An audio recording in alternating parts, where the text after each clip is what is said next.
Bueno, bienvenidos al nuevo programa del podcast, al episodio ¿Cómo 3. ¿Cómo va, cómo chicos? estás a todos? ¿Todo A bien? todos, ¿cómo estás? Berliak, ¿todo bien? Todo en orden, trabajando como siempre. De una. Preso del salario. Como No, todo. ojalá tuviera un salario. Me podría relajar un toque más. Claro, claro. Eh, sí, todo bien, por acá yo también. Un día Eh, muy tranquilo. ¿Vos, Pablo, qué estuviste es- haciendo? De estas semanas, o sea, por la parte de laburo seguí más o menos con lo mismo que había costado el programa anterior, simplemente con el siguiente capítulo, con esta cosa de reformular las páginas y eso, Ujú. pero estuve con mucho laburo organizativo esta parte del año de Casa Nebula, que hacemos como que empezamos a meter intensivos y también eh, empezamos a cambiar un poco, revisar como las propuestas en duración, por una cuestión también Ujú. de costos para la gente y también porque la gente ya no se, este año por lo menos no se está tirando a hacer cosas más largas, así que Claro. nada, mucha organización, mucha logística también, bueno, algunas de las cosas que tienen que ver con la editorial, pues ya las sabes, Sí. que estuvimos medios metidos en como ¿En en las quilombos movidas fiscales o...? en quilombos fiscales, sí, sí, sí. Sí, sí, sí, teníamos planeado más libros para seguir lavando guita Claro, y sí, sí, se nos Pero complicó. guardaron la plata y los fanzines en un bolso en un convento. Sí, sí, sí, sí, sí, sí, sí, sí. Guardaron sí. los bolsos con fanzines. Sí, así que Las monjas. estamos viendo de lanzar algún otro proyecto de pantalla. Sí, sí. ¿Saben que hay El- como una... Hablando del tema, siempre hubo como ciertas como leyendas urbanas de que ciertas editoriales estaban lavando guita a principios del 2000, Ujú. como que lavaban guita haciendo historietas. Y el contraargumento siempre en realidad fue muy simple y es como difícil de refutar, que es, si querés lavar guita, no te pones a hacer historietas, lo haces más a lo grande, no te pones, qué sé yo, una cadena de hoteles o algo así. Claro. No te Total. pones a publicar libros de Ángel Mosquito, qué sé yo. O sea, Sí, sí, totalmente. Sí, además, no sé, tampoco, sé, mucho sentido no tiene. Te pones una concesionaria de no, a veces se autos. decía porque habían salido un montón de libros de golpe, pero Claro. digo, muchas editoriales hacen eso.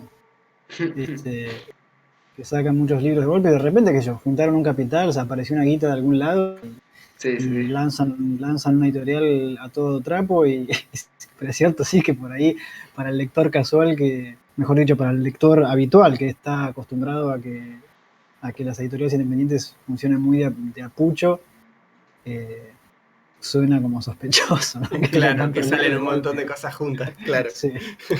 Te iba a preguntar, che, Pablo, hablando de las clases y eso, Sí, eh, en tus cursos vos haces la parte de historieta para chicos, sí. ¿no? Y historieta para todos los públicos también, Sí, sí, sí. o O eso lo lleva sea, otro profesor. yo tengo cursos para chicos y cursos para adultos. Ah, ok. Y, y en promedio, o sea, en promedio, digamos, ¿no? De gente que dura todo el año, ¿cuántos son los que duran todo el año? Ponele. Eh, no, y hoy por hoy es como un 85%, ponele, re Sí, específico, ¿viste? No, no, bueno, pero una mayoría, 86.4. 6,4%. No, lo que pasa es que, no sé si eso tiene que ver con la dinámica que sea el taller, con cómo se conforman los grupos, creo yo también, pero en los años el perfil estuvo más definido y la gente que no era que sentía que no era para él esto, lo descartaba más rápido. Antes, al principio, cuando recién empecé, tenía mucha rotación. Y también por unas cosas, por ahí un poco de miedo mío de que no poder, eh, digamos, lo hacía más abarcativo, ponía dibujo e historieta. Hoy es como que la parte de dibujo, o sea, está reintegrada y recalco mucho más que es que la técnica de dibujo que se ve es para hacer historieta. O sea que, digamos que Claro. si no querés hacer historieta, no, medio que es como que por ahí ves dos temas y después no querés venir más. No, y además llega un Y punto en que el profesor eh, como que se toca un techo en lo que se puede explicar de dibujo. Después puedes ir sí, reforzando cosas, pero creo que ya también queden en la práctica de cada alumno. Yo me acuerdo cuando sí, estudié historieta en el año 2000, 2001, por ahí. Yo fui a la Escuela Argentina de Historieta. Y fui un año y medio nomás, porque el primer año era... yo hice los dos cursos, los de dibujo y los de guión.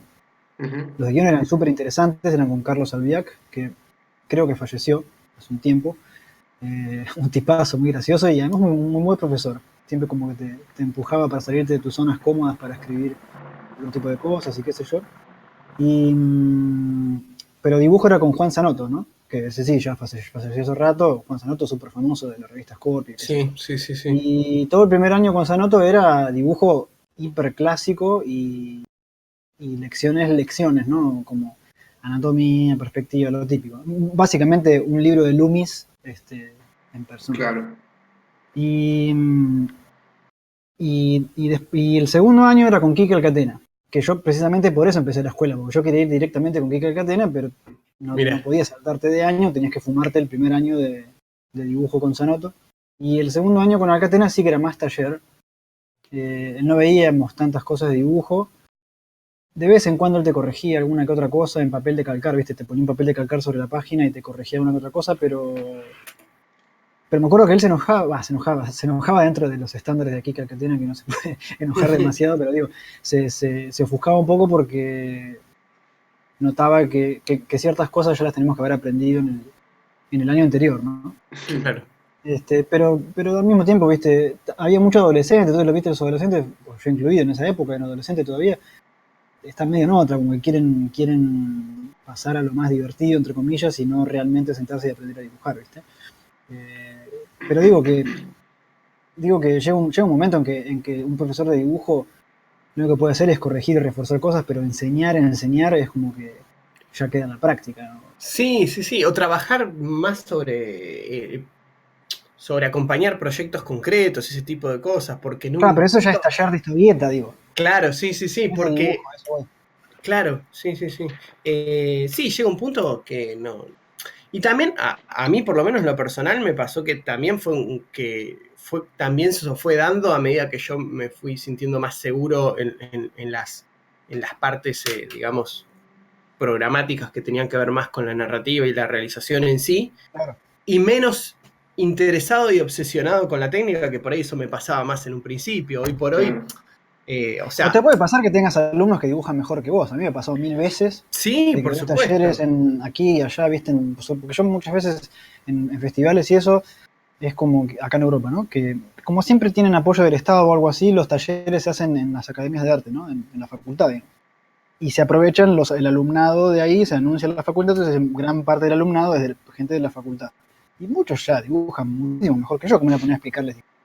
Claro. Claro. Pero por ahí en narrativa no saben nada. Y es más, o sea, ellos dicen, yo sé dibujar, esto lo vas a escuchar todo el tiempo como profesor, de que yo sé dibujar, pero nunca hice una historieta.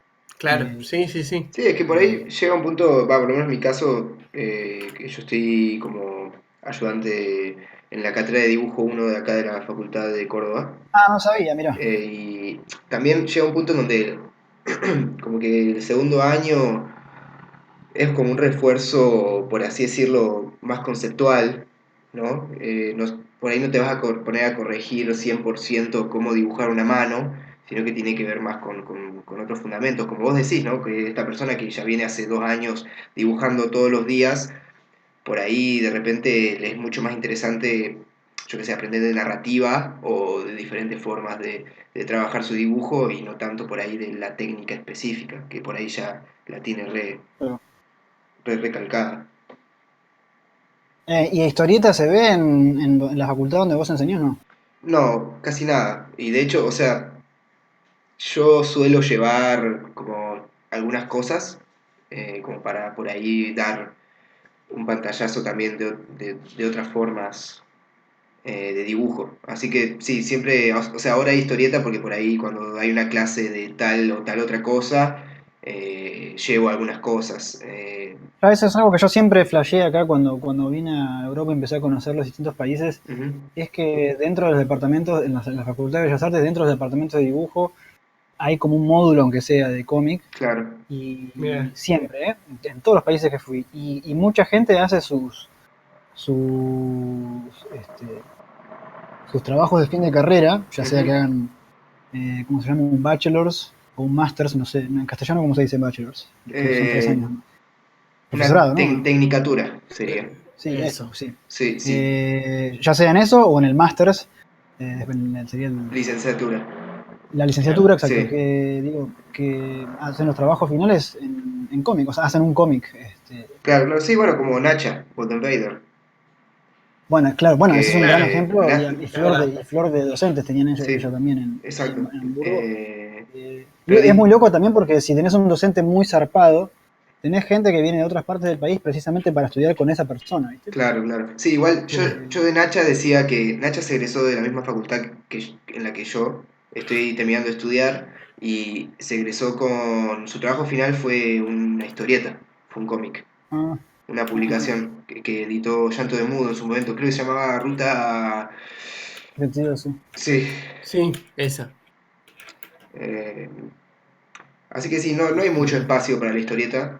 Lo que sí, hay bastante espacio para lo que es la publicación, o sea, como el mundo editorial, que por ahí está más relacionado con el arte contemporáneo. Y ahí es donde por ello me meto y logro hacer algunos proyectos. De hecho, ahora la semana pasada, no, la semana pasada no, hace un par de días terminé de un fanzine de historietas que venía trabajando y es el trabajo final, digamos, de una de las materias que yo estoy haciendo. Así que bueno. Que es uno de los que nos estabas contando la vez pasada, Sí, ¿no? sí, sí. Sí. El de las islas tienen más de 4 lados. Sí, que es del viaje que hice yo a España y eso. Pero digo, es como se dice, es como que tenés que traficar, ¿no? Exacto, sí, Tenés que sí, sí, sí. contrabandear el Claro. cómic en otros modos, eso es muy extraño. Sí, sí. Y sí, eso es re común. Eso de tener de que contrabandear. Igual al mismo tiempo yo creo que cada vez van siendo menos tradicionales en ese sentido. Pero bueno, todavía falta como mucha Sí, bueno, ojo, también movida. hay que tomarlo con pinzas, qué sé yo. A mí yo no soy muy fan de la academia en general, ni de los estudios, ni de los lugares, ni de los académicos, pero digo, por lo general todos los proyectos no me parecen muy interesantes, pero no me parecen muy interesantes porque caen en la categoría de cómic artístico, entre comillas, y se vuelve como una especie de un género más, ¿no? Ujú. Claro. Pero encima con las pretensiones de, de ser arte con mayúsculas y qué sé yo, digamos. Vos Este, tuviste un periodo donde experimentaste igual más algo para sí, ni ese lado, hablar, ¿no? ni hablar, ni hablar, ni hablar. Y ¿cuándo fue, digamos, por qué se dio el quiebre? No, a ver, o sea, yo lo que hacía en su momento era, lo primero que yo cuando viví en España, entre los 19 y los 25 años, eh, yo venía con una frustración de no haber podido comenzar la carrera de Bellas Artes en Buenos Aires porque en el 2001, que es cuando yo me egresé del secundario, eh, la Facultad de Bellas Artes estaba en paro indefinido como 2 o 3 semestres seguidos, era todo un lío por la crisis de Argentina. Y entonces pasé como un año básicamente haciendo bueno, como cursos, ¿no? Como esto de la Escuela Argentina de Historieta, también yo tenía una banda de rock, entonces también estudiaba música. Y entonces yo venía con toda la frustración de no haber podido estudiar Bellas Artes en Argentina y cuando me mudé a España eh, tuve que empezar a trabajar para mantenerme, por supuesto, y entonces no pude empezar la carrera ahí tampoco y me puse a estudiar pintura por mi cuenta. Me lo tomé muy en serio, me puse a estudiar pintura full y estuve como 3 o 4 años dándole solamente a la pintura, hacía historieta de vez en cuando, pero muy, muy poco. Y era Claro. más tirando para el lado abstracto, como vos bien decís. Entonces cuando yo vuelvo a Argentina en el 2008, todos mis amigos de adolescencia seguían haciendo historieta y bueno, fue una manera de reunirme con ellos de nuevo y tener algo en común con ellos y me puse a hacer historieta, pero claro, yo venía con todo ese bagaje ya de haber estudiado pintura y qué sé yo. Entonces sí que es cierto, como vos decís, que tenía una tendencia a la experimentación.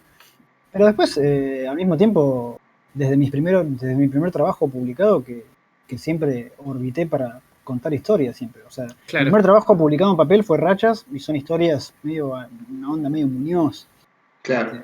Antes de eso, lo único que había publicado era un webcómic que se llamó Los Piantados, que también era una onda medio Muñoz. Y, Y después, eh, después hice 5 para el escolazo, que también es un policial clásico.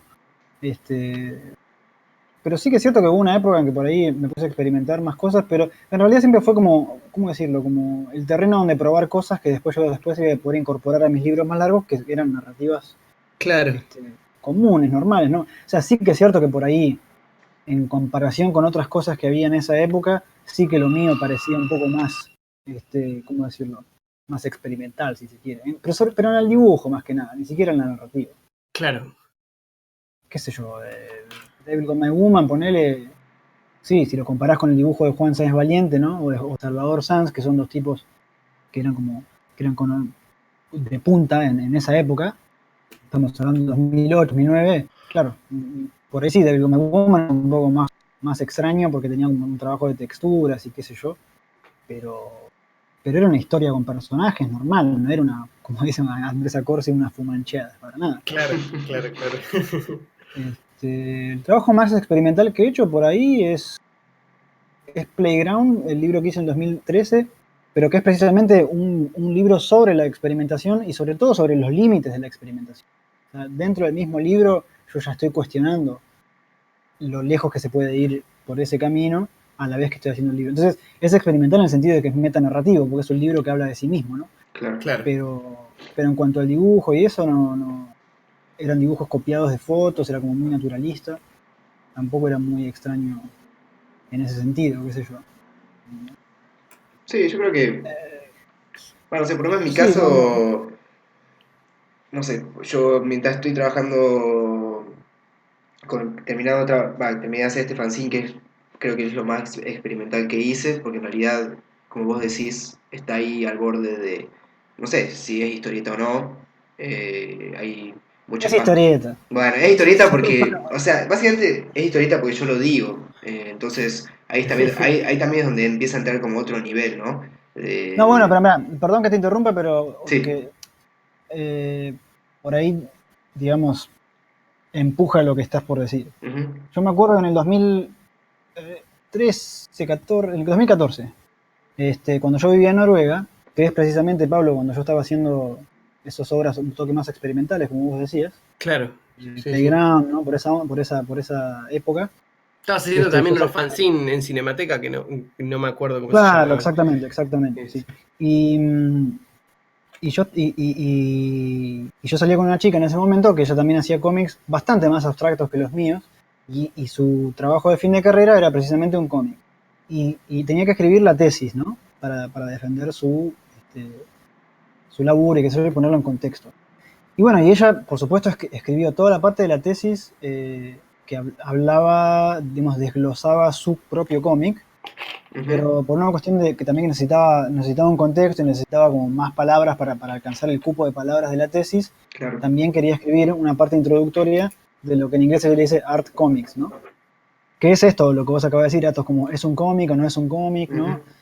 Y bueno, yo escribí toda esa parte, este, eh, como un poco contando la historia del cómic desde los inicios hasta que se empieza a bifurcar, digamos, el cómic más tradicional de lo más experimental y llegando hasta los art comics, ¿no? Bueno, lo que pasó fue que después, por eso lo traigo a colación, lo que pasó después fue que cuando la tutora del proyecto vio la tesis, ¿no? Que la iba leyendo mientras la iba escribiendo, le dijo lo mismo que vos acabas de decir, pero al contrario. Le dijo, no, vos no tenés que demostrarle a nadie de que Claro, lo que vos claro. estás haciendo es un cómic o es arte o esto. Si vos decís que es un cómic, es un cómic. Y si vos decís que es arte, entonces es arte. Y yo me quedé rascándome la cabeza y te digo más, no sé si a partir de ahí eso es el germen de la idea para hacer. Porque Claro. digo, si cualquier cosa puede ser arte, entonces, ¿por qué no un choreo? Claro. Claro, sí, es que sí, sí, totalmente. Por eso digo, me parece que yo creo que también por eso también tampoco es que me interesaría que en la facultad haya una especie de materia o seminario para hacer sobre historieta únicamente, porque porque tampoco me pinta mucho una materia que es únicamente, no sé, de pintar, no sé, manzanas, ¿entendés? Entonces, como, eh, creo que en el caso de la carrera es como todo tan amplio y tan ambiguo que al final queda eso, ¿no? Vos podés hacer historieta y otro puede estar haciendo, no sé, choreo, digamos. Eh, Claro, sí, y adivina quién se va a sentir como un salame, ¿no? sí, sí, sí, Claro, sí. claro. ¿Y quién O va? sea, sentado dibujando una novela gráfica que te lleva 5 años terminarla y el otro tipo, como decís vos, ni siquiera pinta la manzana, la pone en un pedestal y no hace nada. Sí, de una, bueno, Claro. ahí ya entra otra cosa, ¿eh? Pero sí, sí. Eh, bueno, pero digo que esa actitud también yo la he visto en el cómic, ¿no? Ujú. Esto de... Pero bueno, este es un tema muy largo también y... Sí, también entra como este, también están los puristas del cómic que odian el arte contemporáneo y el arte y todo eso, digamos. pero ¿sabes que esos me parecen más honestos? O sea, no estoy de acuerdo con... De una. pero digo que me parecen más honestos en el sentido más congruentes. Sí, Porque no tienen pretensión de ser otra cosa. Claro. Es como, no, yo soy un cabeza, aguante Superman, y yo solo miro películas solo miro películas de adaptaciones de cómic, todo lo demás no me interesa. ¿No? claro, No me sí, hablé de sí. Tarkovsky, no me hablé de nada. No, Y sí, sí, por lo menos el tipo es más congruente con su propia postura. claro, con sí mismo, digamos. Claro. ¿Sí? Sí, sí, eso sí, sin duda. Eh, Alguna eh, vez vamos a tener que hablar sobre cómo, así como cuando alguien quiere hablar de una postura extrema, dice nazi, si alguien dice algo con respecto al cine, que es el cine más experimental, que igual no es tan así, todo el mundo nombra enseguida a Tarkovsky. Es como que, ¿te gusta sí. Tarkovsky? Bueno, Es como pero eso. bueno, pero es que esas conversaciones, para mí esas conversaciones que ya, ¿no? Hablando del cómic, de que si Superman o el cómic artístico, para mí esas conversaciones son un síntoma de lo poco desarrollado que está el medio en ese Mm, lugar donde está aconteciendo la conversación. ¿Por qué? sí, Porque cuando te pones a hablar de cine, no tenés esa conversación. A nadie se le ocurriría decir que Tarkovsky es arte o que Tarkovsky es cine, mientras que la última de Spider-Man no es cine. ¿Entendés? Como Claro. el cine está tan desarrollado y la discusión crítica está mucho más allá de ese tipo de pelotudeces. Sí, Este, que lo bueno, contiene todo. porque se sentó mucha gente a pensar y a criticar y a pensar todos en el medio y a elaborar ese discurso, ¿no? Mientras que en sí. el cómic por ahí no. Entonces, Sí, el o cómic, creo que en otros países sí. el cómic quedó más como un espacio, que es algo que vos siempre decís, y no tanto como una teoría o un medio o o un lenguaje, digamos, estudiado. Entonces yo creo que es algo que también veo yo y también en muchos autores, lo que sea, últimamente, es que o sea, son cómics no solo porque lo dicen ellos, sino porque también están en ese medio, en ese espacio, digamos. Pero tranquilamente lo puedes lanzar con una catapulta a una galería y de repente estarían haciendo arte, porque están en ese espacio, Sí, digamos. pero a lo que yo voy es que está bien. O No, sí, sea, o sea, sí, claro, totalmente. que la gente. No digo que Y esté digo, de ponerse mal. a discutir que si esto es esto o lo otro me parece como No, es un sí. indicador de falta de desarrollo del medio, pero no del medio, no de la industria, sino del medio, digamos, sobre los discursos Ujú. en Sí, sí, torno al sí. género, ¿no? Sí, sí, sí. Digo, son ideas y cosas que Oscar Masato está hablando de la década del 60, ya pasaron cuántos años, Sí, como no, y 50 Claro. años. además, además, no sé, o sea, en cuanto a eso ya nos metemos como también en una teoría tipo de los géneros del arte que también es como discutida hace Bueno, A un mí, montón eso de es el años. problema a veces de cuando por ahí, no sé si la teoría, pero cuando los discursos académicos se vuelven muy rígidos y hay cosas que quedan como por fuera, o por ejemplo, Ujú. con mismo que hablábamos recién de la técnica de dibujo, o sea, uno no puede ir muy profundo sobre la técnica del dibujo, digo, en cuanto a técnica, sin normalizar hacia un lado, porque, qué sé yo, lo que es seguirse desarrollando en un dibujo para el perfil estético que está desarrollando un alumno artista, va para un lado y parece la experimentación y lo que tiene que pulir va a ir para un lado. Y para Sí, uno que quiere un estilo hiperacadémico para apuntar a una industria va a ser otro. ahí Y también, ahí también entra otra charla, eh, que, que es, por ejemplo, si realmente ayudar a alguien para que logre dibujar eh, dentro de cierto interés suyo, es realmente enseñarle a dibujar. claro, sí, o mejor, es que para mí cuando uno enseña historieta, y no sé si a vos te pasa, Pablo, también un sí, poco volviendo al tema inicial, que en realidad uno cuando enseña historieta, lo que está enseñando es qué hacer con el dibujo, Claro. no Exacto. cómo dibujar. Exacto. Y cómo entender. Yo, por ejemplo, nosotros hablamos mucho de, o sea, para mí es también, aunque suene retrillado, aprender a observar, digo, desgranar los mecanismos que a vos te resultan atractivos, estéticos y de lenguaje, en cuanto a ritmo y en cuanto a incluso de estilización de los personajes. ¿Por qué cierto autor usa tal estilización de una manera? O sea, digo, la otra vez hablábamos de Tom Gaul y yo mencionaba a Tom Gaul y Un policía en la luna. ¿Por qué eso funciona con ese relato y por qué Vagabond funciona y por qué no son intercambiables, digamos, el estilo de dibujo para por lo menos no sin una adaptación de la forma narrativa para los distintos guiones? Claro, claro. El otro día veía una entrevista que le hacían a Naoki Urasawa, autor de Monster, y una entrevista que vi en YouTube. Y le preguntaban cómo pensaba las páginas en la narrativa, ¿no? Sí. Sobre todo cuando estaba haciendo la parte del storyboard. Y dio para mí la única respuesta válida de todas. No hay otra respuesta válida y él dice, mira, hace tanto tiempo que lo hago que surge natural. Y claro, digo, Claro. o sea, llegar a ese punto es precisamente el que, Claro. el que... La escuela, en todo caso, para mí, no sé si esto lo compartís, y no sé si, no solo si lo compartís, sino que si es que lo compartís, si se lo decís así a los alumnos. Pero para mí la escuela es como... Es un puente para alcanzar ese punto de naturalidad. No es una cosa en sí misma, ni te va a dar nada que vos después no vas a tener que reformular cosas al alcanzar ese punto natural en donde las cosas salen porque sí, ¿no? Claro. O sea, entre comillas son porque sí, pero digo, es porque se llega a ese punto, ¿no? La escuela en todo caso es un túnel, es un pasaje para alcanzar ese punto en todo caso de una forma más sistematizada, más rápida, con suerte. Sí. Pero digo, si no alcanzás ese punto de naturalidad, por más que hayas ido a la escuela, yo te lo comparo muchas veces con dos actividades que he hecho, con tres. Vas a decir artes marciales como una, ¿no? No, porque eso fue cuando era chico. Sí, practiqué Kung Fu cuando era chico y de adolescente Aikido, pero largué las dos cosas porque eran demasiado exigentes. Digo, la música, yo fui músico muchos años. La música, yo fui músico muchos años y después el tango, la danza del tango, también va unos cuantos años, y ahora desde hace unos cuantos años la meditación zen. Y en los tres me di cuenta que es eso, ¿no? De que estudiar sirve únicamente para alcanzar el punto en el cual el lenguaje que estás trabajando se vuelve natural. Si no alcanzás ese punto de naturalidad, ir a la escuela no sirve para nada. Claro. Sí, yo tenía... Entonces, como profesor uno me parece que uno tiene... Yo cuando tenía el taller me acuerdo que yo me lo planteaba como una figura casi paternal y no maternal, que esa es la diferencia, ¿no? Que uno como el costado maternal de uno tiende a proteger, ¿no? Y a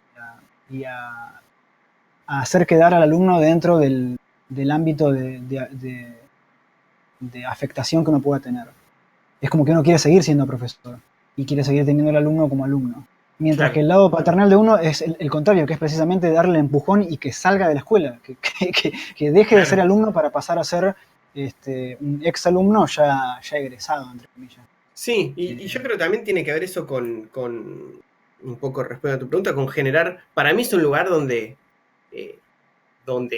generar mecanismos, donde el otro se acostumbre al ejercicio de mirar y de generar recursos y de explorar y de ir tomando de todo lo que va viendo y de esa manera llegar a ese punto que vos decías. Hace poco pasó justamente que me pareció muy interesante una revisión de un cómic de un alumno que llegamos a un punto en que ya había encontrado como el lenguaje que quería usar él en ese cómic. Esa la oí como... en un cómic en particular, decís. Sí, en un... Okay. Y él, a partir de ahí, como que una de las cosas que hablamos fue, bueno, ahora trata de meter bocetos de página uno tras otro, aunque haya cosas que no te convenza del todo, porque la sensación de conjunto que se va a desprender y el ritmo va a darle como cohesión, y después, bueno, pulís. Y una de las cosas que surgió, por ejemplo, que tiene que ver mucho para mí con el planteo de las secuencias que estuvimos hablando en otros programas, es que había una escena donde él había profundizado en el drama de un vínculo de dos personajes y le había agregado un gesto más. Se los resumo muy, muy simple, es un tipo que se está por morir, sí, porque si no es como muy fuera de contexto. Sí. Sabe que se va a morir y llega a una cafetería donde hay una chica que atiende ahí, que es su hija con la que él nunca habló. Perdón, nunca le dijo que era el padre, pero viene frecuentando y tiene como algún tipo de vínculo. No, tiene una onda Kurosawa la historia. Las Claro. primeras películas de Kurosawa. Sí, entonces vos incluso puedes pensar que tiene un interés romántico, después entendés por dónde viene la cosa. Y la cosa es que ese vínculo para él, aunque sea mínimo, es precioso. Y para ella no sabes del todo.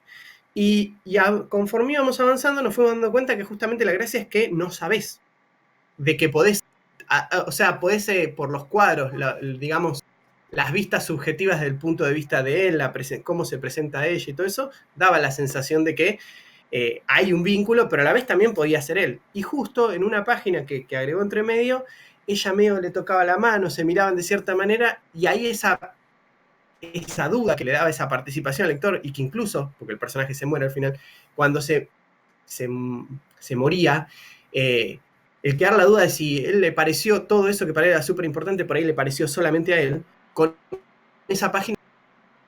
Entonces, pero eso surgió digamos, de buscar en el vínculo de los personajes, de repreguntarse, este cuadro funciona, este hace ruido con este, y a veces es como muy abstracto. No sé si eso se puede, digo, desde la teoría eso no se puede hacer, ni hay tampoco no le va a servir la misma guía a él que a otro. No, porque además cuando empleas técnicas y shapes precisamente para, ¿cómo decirlo?, para sacar adelante una situación dramática, no dramática en el género, sino dramática en el sentido de dramaturgia. Sí. Tenés que tener un talento como para que eso no se note, ¿no? Y un talento me refiero a muchísima práctica, como para que esos shapes no se noten, porque si no precisamente se notan a la legua, ¿no? Es como un mago que se le ve que tenía una galera con doble fondo, ¿viste? Claro. Tenés que tener mucha práctica como para que esas herramientas que son puramente técnicas surjan. Si no, es como, ¿viste? Es como cuando ves una película y te empiezan a subir la música de violines para hacerte llorar. Y digamos, si es muy obvio, claro, si es muy obvio, es un recurso técnico que si es muy obvio provoca lo contrario, ¿viste? La risa o simplemente te saca de la historia, ¿no? Lo peor que puede pasar. Bueno, eso me lleva al otro, que también yo creo que justamente un proceso así de aprendizaje, la función que tiene también es justamente construir ese piso a partir de que el otro tiene todos esos recursos y tiene como cierta cantidad de práctica que genera que él ya te puedas mover a partir de ese piso, digamos. Claro. Sí, lo que sí se puede hacer, precisamente en esas épocas de aprendizaje, sobre todo, aunque el aprendizaje por supuesto no se acaba nunca, pero digo, es estudiar a los grandes maestros, estudiar a tus referentes, ver cómo hacen lo que hacen, copiarlos y ir filtrando qué es lo que queda y qué es lo que no queda, ¿no? Yo me acuerdo, cuando hice Sackboy, esto ya es bien sabido porque yo te lo dije en entrevistas, hubo dos versiones. La primera versión, que Pablo es la que vos me ayudaste con los fondos, que tenía otro título y qué sé yo, no sé si te acordás, y además esto no lo he mostrado mucho, y las imágenes, los previews que había subido a mis redes sociales las saqué todas, pero digo, en esa época, que en realidad de esa época quedan las historias cortas que estabais, primeras que subí, que después se recopilaron en Desolation.exe. Pero no sé si te acordás que los personajes tenían todos los ojos negros. ¿Te acordás? Sí. No tenían pupila y eran como un óvalo negro. Un poco influenciado por Yuichi Yokoyama, pero bueno, también lo había visto en otros mangakas. Pero era como una especie de máscara, ¿no? Una especie de máscara de teatro japonés, que los ojos eran siempre iguales, por ahí cambiaban un toque las cejas. Incluso la boca estaba siempre cerrada. Sí. Era como una máscara fija. Entonces, cuando descarto esa primera versión de Sackboy y me pongo a trabajar en Sackboy como el que se terminó publicando, era claro, yo le tenía terror a las expresiones faciales, porque pasar de tener como una máscara fija sin expresión para todos los personajes, sin importar la situación, a la hipergesticularidad de los rostros en Sackboy, era como un cambiazo muy fuerte, muy, claro. muy súbito, ¿no? Eh, y ahí es cuando precisamente cuando me agarré de las influencias, ¿no? Y ir probando cosas que podían funcionar o no. Bueno, hay una página en concreta de Sadboy que es cuando él tiene un flashback que está cruzando el océano en bote cuando es un nene, que pone una cara de terror porque por las olas enormes y qué sé yo. Halo recontra trabajé una y otra vez mirando Suga sobre todo, pero también al Gekiga de los años 50 y no le encontraba la vuelta. Y me parecía antinatural Mm. dibujar de esa manera. Bueno, Pero digo, si no lo probás, no lo vas a saber nunca. Y como decía Catena, ¿no? Como, ¿para qué vas a ponerte a inventar una bicicleta si podés copiar una? Hay cosas que funcionan, a eso Claro. me refiero. Sí. sí, a mí, vos sabés que justo lo de los ojos es un tema re interesante porque yo con mano oculta, la historia que estoy haciendo con Rodri, que es como mucho más de texturas y todo un mundo más oscuro si se quiere, dibujo mucho a los personajes con los ojos negros, digamos. No se ve el ojo, ni la pupila, ni nada, digamos. Sí. Y cuando tuve ahora que dibujar Faraday, que por ahí es como una historieta está dentro de un género por ahí como más de acción-reacción, eh, me dio horror tener que volver a dibujar tipo ojos y pupilas como muy específicas así. Y Eh, es todo un tema las expresiones en ese sentido, como en cuanto al estilo, ¿no? Del dibujo, que a veces no sé, Bueno, me pasa mismo en Mano Oculta, que a veces el personaje se tiene que sorprender y cómo haces una expresión de sorpresa cuando le viniste dibujando los ojos todos negros hace 25 páginas, ¿no? Bueno, y eso también tiene que ver con esto de que uno cuando está dibujando un proyecto que así tenga 10, 15, 40 páginas, uno está armando como un sistema. Ujú. Y también no. a veces esa variación que ocurre un par de veces es muy difícil hacerla casar y tenés que Claro. encontrar Sí, tenés que con encontrar prueba la y error. forma de cómo encaja, digamos. Sí, No, pero eso es interesante también. Sí, totalmente. Cuando me puse a hacer sí, Asian Store Junkies, precisamente lo que me propuse fue aprender a hacer comedia, que yo soy una persona que en mi vida diaria me lo paso haciendo chistes, pero nunca entraba en mi trabajo, entonces dije, bueno, voy a probar a ver si puedo. claro. Claro. Y tuve que aprender otra vez, llevar incluso más allá toda la parte expresiva de los rostros de Sadboy, llevarlos más allá todavía, porque en Sadboy todavía conservan una parte cool, ¿no? Medio así como de, sin expresión en la cara la mayoría de las veces, por ahí con excepción de Sadboy. Pero claro, en Asian Store Yankees fue todo lo contrario, todos los personajes hacen muecas todo el tiempo. Claro. ¿Y te costó mucho al principio o te sentías? Porque a mí me ha pasado que en ciertos momentos he tratado de hacer como cosas un poco más exageradas así, que después voy a Mm, contar igual las excepciones, pero que me pasó bueno, al principio creo que decís, creo que como que quien sentís que te estás haciendo algo, ¿no? Que estás, o sea, no es que, me explico, es como que haces es como que, espera que me ordeno. Me recontra enrollé. No, pero viste cuando sentís que estás haciendo el payaso pero no sos vos, esa sensación he tenido a veces no, cuando bueno, he pero ido creo para que ese lado. bueno, pero el trabajo preciso, o el desafío primero y el trabajo después es precisamente sacar el payaso que uno tiene dentro. Pero, Claro, o sea, sacar afuera lo que lo hace reír a uno también, ¿no? claro, sí, sí, sí. Y con suerte eso va a funcionar en el lector. Y en mi caso, no solo en el lector, sino en el lector de andás a ver dónde. Por ejemplo, en Rusia, Agents of Yankees estaba contando más temprano que agotó una tirada de 1500 ejemplares. Es el libro que más vendió de todos los que he hecho en mi vida. Mira. Eh, y en Rusia, o sea, comparten mi sentido del humor en Rusia, aparentemente sí, Claro, eso es claro. algo que yo no puedo premeditar, lo único que puedo Claro, hacer Probar. es hacer lo que a mí me... Bueno, fíjate cómo es, en Rusia se agotó la tirada y en Norteamérica me cagaron a puteadas, o sea que, digo, pero literalmente me cagaron a puteadas, sí, sí, sí. por ese manga en particular. Tuvo amplia difusión las cagas. Claro, por eso. Pero digo, y por ahí en Argentina sí que hubo gente que lo leyó, pero por ahí no trascendió tanto tampoco. Qué sé yo, en Polonia sí que salió y las, las reseñas fueron muy positivas también, pero no al nivel de Rusia.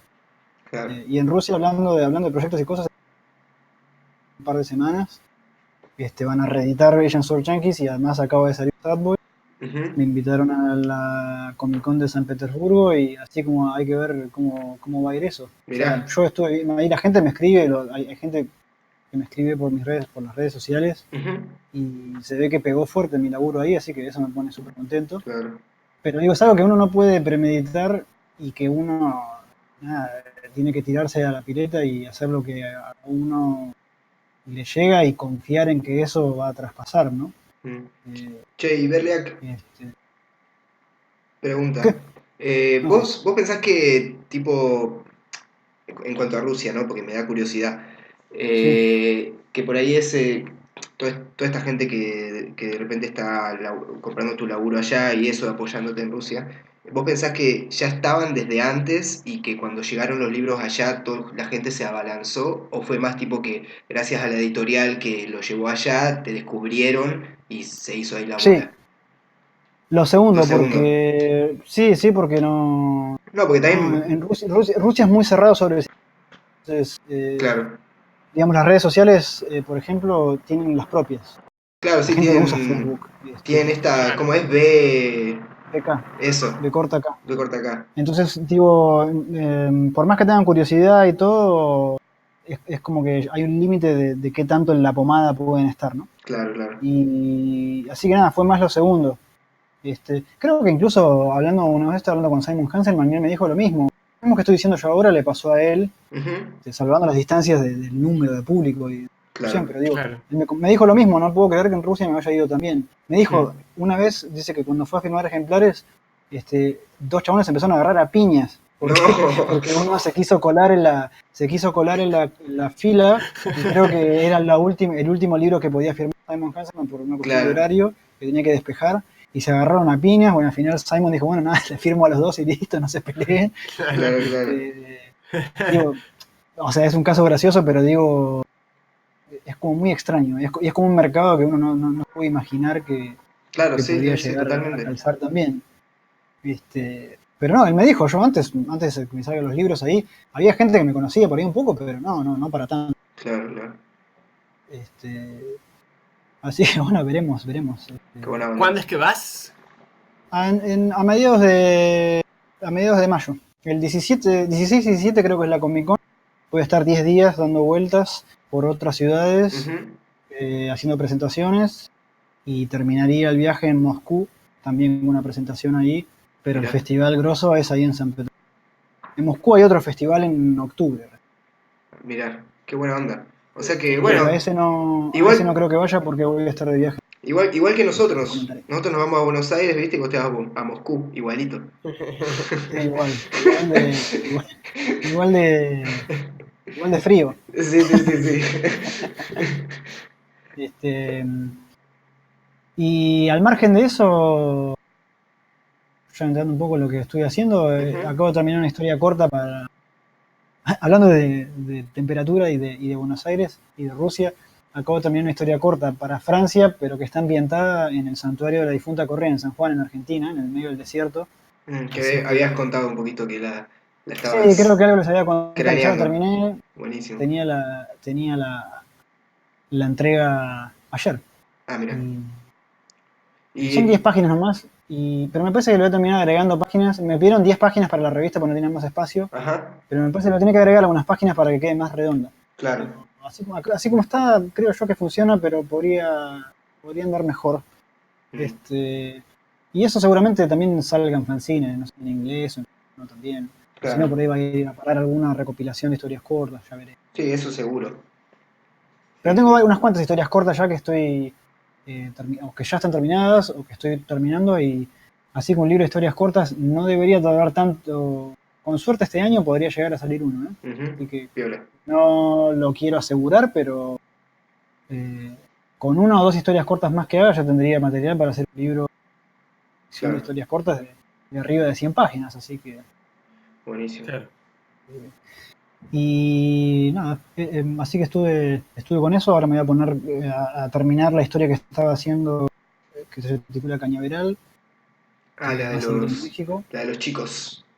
La de los chicos, sí, que están jugando a los soldados. Ujú. Eso va a salir en México en Resografía, la va a publicar Emanuel Peña, a quien ya tuvimos acá. Ah, mira vos. En uno de los primeros programas de Sí, la porque él tiene temporada. una máquina de rizo ya.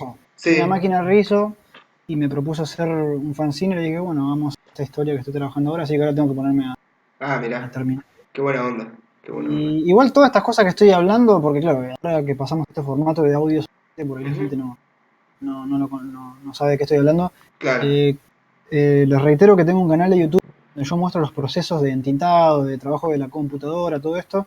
Me buscan como Berliak en YouTube y tengo 4 o 5 videos ya ahí subidos con el proceso de las páginas estas, de los proyectos de los cuales estoy hablando ahora mismo. Porque yo no espero que salgan y después muestro making of, sino que a medida que lo voy haciendo los voy sacando.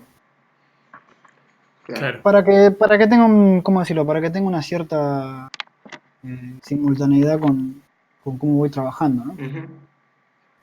A no ser que contractualmente no pueda mostrar nada, pero Claro. por ejemplo hay una página, hice una etapa alternativa para una edición especial de Sadboy que va a coincidir con mi visita para el festival, una tirada cortita con una etapa distinta.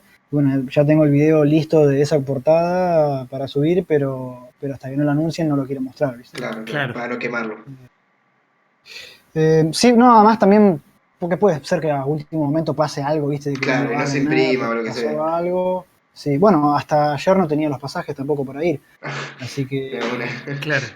Eh, pero bueno, sí, dentro de poco calculo ya lo van a anunciar y lo voy a mostrar también. Me Buenísimo. buscan como Berliak en YouTube, suscríbanse a mí, no a PewDiePie, y dejen un comentario. Este, Así que nada. Y me estoy dando cuenta también, esto me quería hablar un poquito y preguntarles a ustedes si ustedes Ajá. usan YouTube como red social de lo relacionado a la historieta también o no. Yo el otro día estaba pensando también en eso, porque no sé si vi una entrevista de un músico, no sé qué mierda, y le hacía una pregunta, como entre esas típicas preguntas boludas, medias rápidas, ¿viste?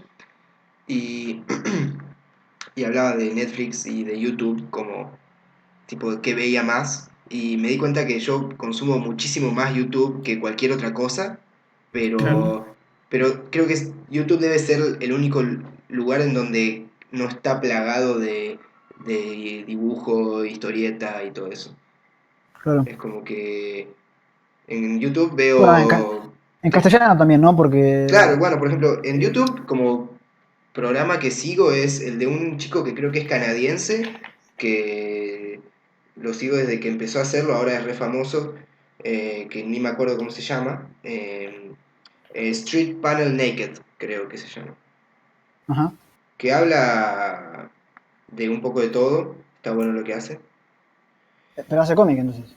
Sí, hace reseñas como, ¿cómo te diría? Análisis de historietas y de diversas cosas, la mayoría yankees, de Claro. Image y cosas así.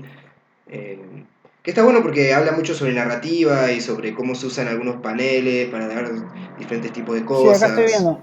Qué interesante. Está bueno. Yo creo que esto es lo único así que consumo puramente. Después veo algunas noticias y algunas cosas así, pero muy, muy por encima. Y lo que hace este chico está bueno. Por ahí se va repitiendo a veces con las temáticas, pero está interesante. Lo Claro, yo recomiendo. desde que me armé este canal de YouTube también empecé a... que hay, ¿no? Ujú. Que hay Claro, claro. ahí dando vueltas. Y en inglés sí que hay bastante, hay muchísimo tutorial que dicen todos Sí, lo sí, sí, sí. mismo. Sí, Eh, pero digo, puse a ver qué hay así en castellano muy poca cosa. Y sobre todo muy poca cosa que le vaya bien, ¿no? claro, sí. Eh, Yo el otro día hablaba con un amigo y nos reíamos porque si pones historieta en YouTube, lo primero que te aparece es un video que dice qué son las historietas y cómo se leen de videos educativos de Aula 365 los creadores, que es un video más random, imposible, pero bueno, nada, muy gracioso. Y tiene como, no sé, 300.000 visitas, no sé, claro.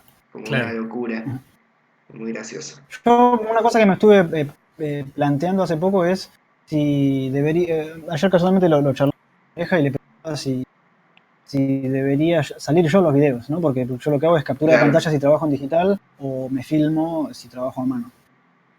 Y estaba pensando si debería salir yo en el video hablando, que hay mucho de eso también, pero no sé si hace más falta tampoco. Cuando en el fondo lo que Claro. importa es Claro. el jugo de la cuestión es ver cómo trabajo, no hablando, o por ahí narrar encima lo que estoy haciendo. Lo estoy pensando. Bueno, pero esto es lo que mi pregunta era que si ustedes usan más que nada como de cara al trabajo, ¿no? O sea, Deriva tiene su propio canal, que es donde estamos pasando Sí. este podcast, por supuesto. Claro. Pero digo, si más allá de eso lo usan, no sé, de alguna otra manera. Como red social en sí, si dejan comentarios. Claro. No. Claro. Yo medio Yo mexicano. no. Dejan comentarios. Comentarios. No, yo no, la verdad. En cuanto a historieta y eso, no. Y en general creo que no es que interactúo mucho como con YouTube. Sí, veo un montón de videos todo el tiempo, pero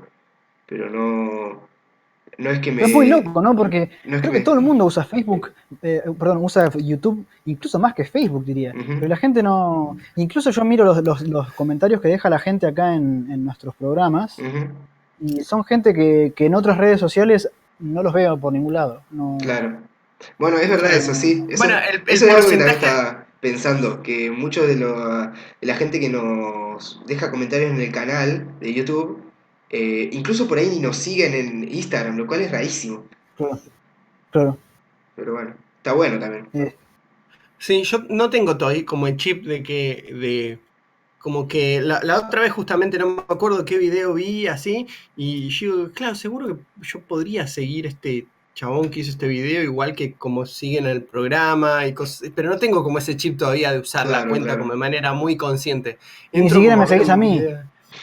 Es verdad, ¿ven? O sea, es verdad. Sos un Sí, tránsfuga. creo que tampoco seguís a Deriva, así que ojo, ¿eh? ¿Ves? Soy un desastre, boludo, tengo que Qué hacer... desastre. Pero no, yo... Yo tampoco sigo de Deriva. Bueno, chicos, así no vamos ni a la esquina. Sí, me parece que el próximo podcast voy a ser yo solo hablando. No, acá en YouTube sí que sigo de Deriva. Donde no sigo de Ah, nadie, o a casi nadie, es sí, en en Instagram Instagram. porque me distrae. Me distrae. Claro. Si me pongo a seguir a todo el mundo que quiero, que tendría que seguir, no paro nunca. Entonces, sigo solamente a gente que me va a traer más seguidores por una cuestión de algoritmo. Sí, eso Y a la creo que gente. eso nos habías Sí, contado, de que solo seguís gente que hace manga y eso como para no... sí, ni siquiera soy. Hola. Sí, sí, Hola, sí, sí. No digo que ni siquiera soy un snob, pero tirando al anarcocapitalismo, ya puramente utilitario. claro, sí. Bueno, Eh, Así que, eh, y te- vos, Atos, entonces además sí, de este fanzine que contabas que seguís haciendo, que además es tu trabajo para la facultad, decías, ¿no? sí, ese ya lo terminé. Eh, pero digo, al margen de eso, ¿has estado con algo más? Sí, estuve en realidad como oficiando de editor, más que nada. Ujú. Y bueno, sigo un poco en la misma que la vez pasada, sigo dibujando Faraday, que ya estamos, o sea, se va acercando la fecha de entrega, así que le sigo dando para adelante con eso y al mismo tiempo ahora estamos con el Pablo organizando varias cosas de la editorial, que presentaciones y nada, ahora Claro ya, que, por suerte ya, seguramente esto va a salir después de la dibujados, pero ahora claro, pero nosotros nosotros estamos en toda la estamos, previa en claro, este momento. estamos por ir para allá, para Buenos Aires, vamos a hacer una presentación, bueno, hicimos, digamos, en el futuro, Claro. una presentación de Barnabas, que es la nueva novela gráfica de la editorial, eh, y nada, también la presentamos ahí en dibujados y vamos a dar una charla. En el mismo fin de semana también sale, o sea, que no sabe, no sé si tengo que consultar si se transmite en vivo. Bueno, pero a las 19 horas del domingo 12, que ya Ujú. pasó, pero lo pueden escuchar igual, vamos a estar en una entrevista hablando de Barnabas van a estar Damián Connelly, Kundo. Entonces estamos como en toda la organización de lo que ya pasó. Sí, Damián sí. Connelly es el primo de Jennifer. ¿Cómo? Que Damián Connelly es el chiste que le hacemos siempre, que es Jennifer. Jennifer Tengo Connelly. no reconocido porque Jennifer es una famosa actriz norteamericana y a Damián la cigüeña lo tiró en Lanús. Claro. Un abrazo grande. Así que nada, ando en esa, más que nada. Y no mucho más. Como editor, a full, con Pablo. Y editar. Estoy imprimiendo unos fanzinitos que son los que iban con las preventas, que los imprimo yo acá en casa. ¿Qué cosa? Eh, También estoy imprimiendo unos fanzines que son los Ah, las que. fanzines. Sí, que son los que van con la preventa. Que esos los imprimo yo acá en casa. Así que nada. Con eso y con Faraday, que aparentemente ahora no se sabe bien cuándo va a salir, pero bueno, ya Que lo voy sale por Buen terminando. Gusto Ediciones, ¿no? Sí, sale por buen gusto. Y bueno, lo íbamos a presentar en el Docta Comics, que es un evento que se hace aquí en Córdoba, pero bueno, esto ya lo puedo decir, el evento al final se canceló por diversas problemáticas y nada, se va a retrasar un par de meses, así que ahora veremos cuándo será oficialmente la salida del libro de Faraday, pero bueno, ya... Claro, lo que nos lleva también a que mucho acá en Argentina los calendarios de publicación se ajustan mucho con, Ujú, eh, con los eventos para presentar las cosas y como ni bien salen, vender una buena cantidad de copias y todo eso y que entre dinero enseguida para editar lo siguiente.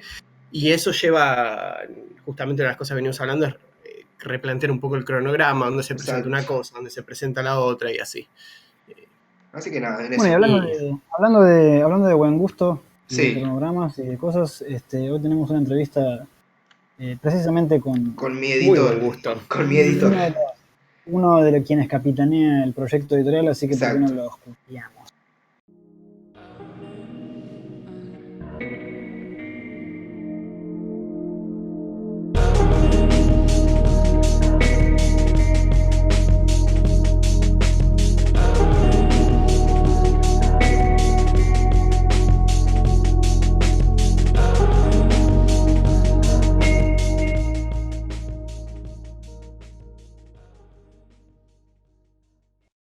Bueno, para nuestro invitado de hoy tenemos a Hernán González, autor integral, dibujante y director de la editorial Buen Gusto Ediciones, con base en Córdoba. Así que vamos a estar hablando un poco sobre ambos aspectos de su trabajo, ya sea como autor o como editor. ¿Cómo estás, Hernán? Bienvenido al programa. Hola Berliak, chicos, ¿cómo están? Muchas gracias por la invitación. Bueno, acá estamos. Bueno, yo recién dije que íbamos a hablar de tanto de tu trabajo de autor como de editor, pero en tu caso van muy de la mano, bueno, como muchos de nosotros, ¿no? Pero me interesaría por ahí que para empezar nos cuentes un poco de tus orígenes en la provincia de Córdoba, y cómo fue el traspaso de tus inicios en la movida de los fanzines de los años 90. Algunos de tus trabajos, por ejemplo, los publicó también después Llanto de Mudo. Que nos cuentes un poco eso, el principio de tu carrera. Bueno, alrededor de los 14 años más o menos con mi familia nos mudamos desde Buenos Aires, de Lanús Oeste, yo soy de allá, nos mudamos a Carlos Paz, a la provincia de Córdoba. Yo ya venía con un gusto por las historietas de muy chico, más o menos de los 7, 8 años. Mi viejo me llevaba, él tenía un kiosco de diarios, me llevaba, a veces yo lo acompañaba y me daba para leer para que me quede un poco quieto. Pero hasta ese momento no me llamaba mucho la atención lo que había, porque lo que llegaban en ese momento era en Intervalo, la Nippur, y la verdad que eso me aburría mucho. Con 7 8 años, tanto texto y todo eso no me llamaba la atención.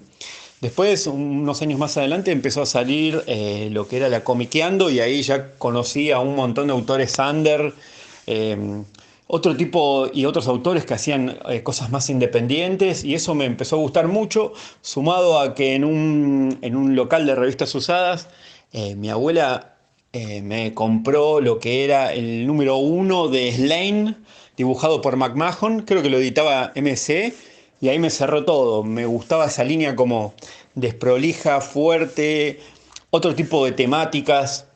Y bueno, y siempre lo fui orientando para ese lado, me gusto por las historietas, una cosa más under. Bueno, en ese momento estaba haciendo Gustavo Sala, Osvaldo Figaza, creo que se llamaba el personaje en la Comiqueando, y eso me rompió la cabeza. Eh, Sumado a otro tipo de lecturas también, de escritores como de la generación Beat o Bukowski. Entonces se hizo como una amalgama que a mí me llevó más para lo under, por ir para el humor, un poco más, el humor negro. Entonces yo en ese momento hacía lo que era todo, más que todo, tiras de humor. Eh, y ahí empecé en Carlos Paz a hacer como unos fanzines. No había nada en ese momento de movida de historietas ahí en Carlos Paz. Es más, yo hacía fanzines y los regalaba a la gente en la calle y por ahí los tiraba. Me decían, no, yo no leo. Entonces trataba de buscar maneras de enganchar a la gente. Salía a molestar con unos marcos de anteojos sin vidrio adentro para provocar algo en la gente. Y bueno, de ahí arranqué. Después, a los años, me mudé a Córdoba Capital. Conseguí un trabajo acá. Y, y haciendo fanzines, me contacté, empecé a hacer un fanzine que se llamaba Humor Vitrio, con gente de Buenos Aires. Lo hacíamos con Mate Mutante, donde había muchos autores. Buscamos todo nos empezamos a comunicar por mail, y de esa manera armamos como una revistita. Y con eso, yendo a un montón de ferias, conocí a la gente del Fanzine Time, con el que estuvimos mucho tiempo juntos. Entonces íbamos a muchas ferias todos juntos. Y ahí empecé a conocer a la gente de Llanto de Mudo. Lo conocí a Diego Cortés y a Nicolás Brondo, que al tiempito me invitaron a formar parte de la editorial. Eh, Ellos veían mi amor por las historietas. Bueno, sobre todo Nico Brondo, con el que teníamos mucha relación. Yo por aquel momento también me dedicaba al tatuaje. Y bueno, empezamos a intercambiarnos conocimiento entre los dos y se terminó dando. Empecé a trabajar en Llanto de Mudo, por lo cual ahí Humor Vitro pasó de ser un fanzine a un librito en tomo. Y más o menos así se fue haciendo. Bueno, en el Llanto de Mudo estuve los últimos 2, 3 años en la editorial, donde empecé a ir a un montón de eventos, ya formando parte de la editorial. Y fui aprendiendo cosas de la edición, de, del amor por toda la historieta.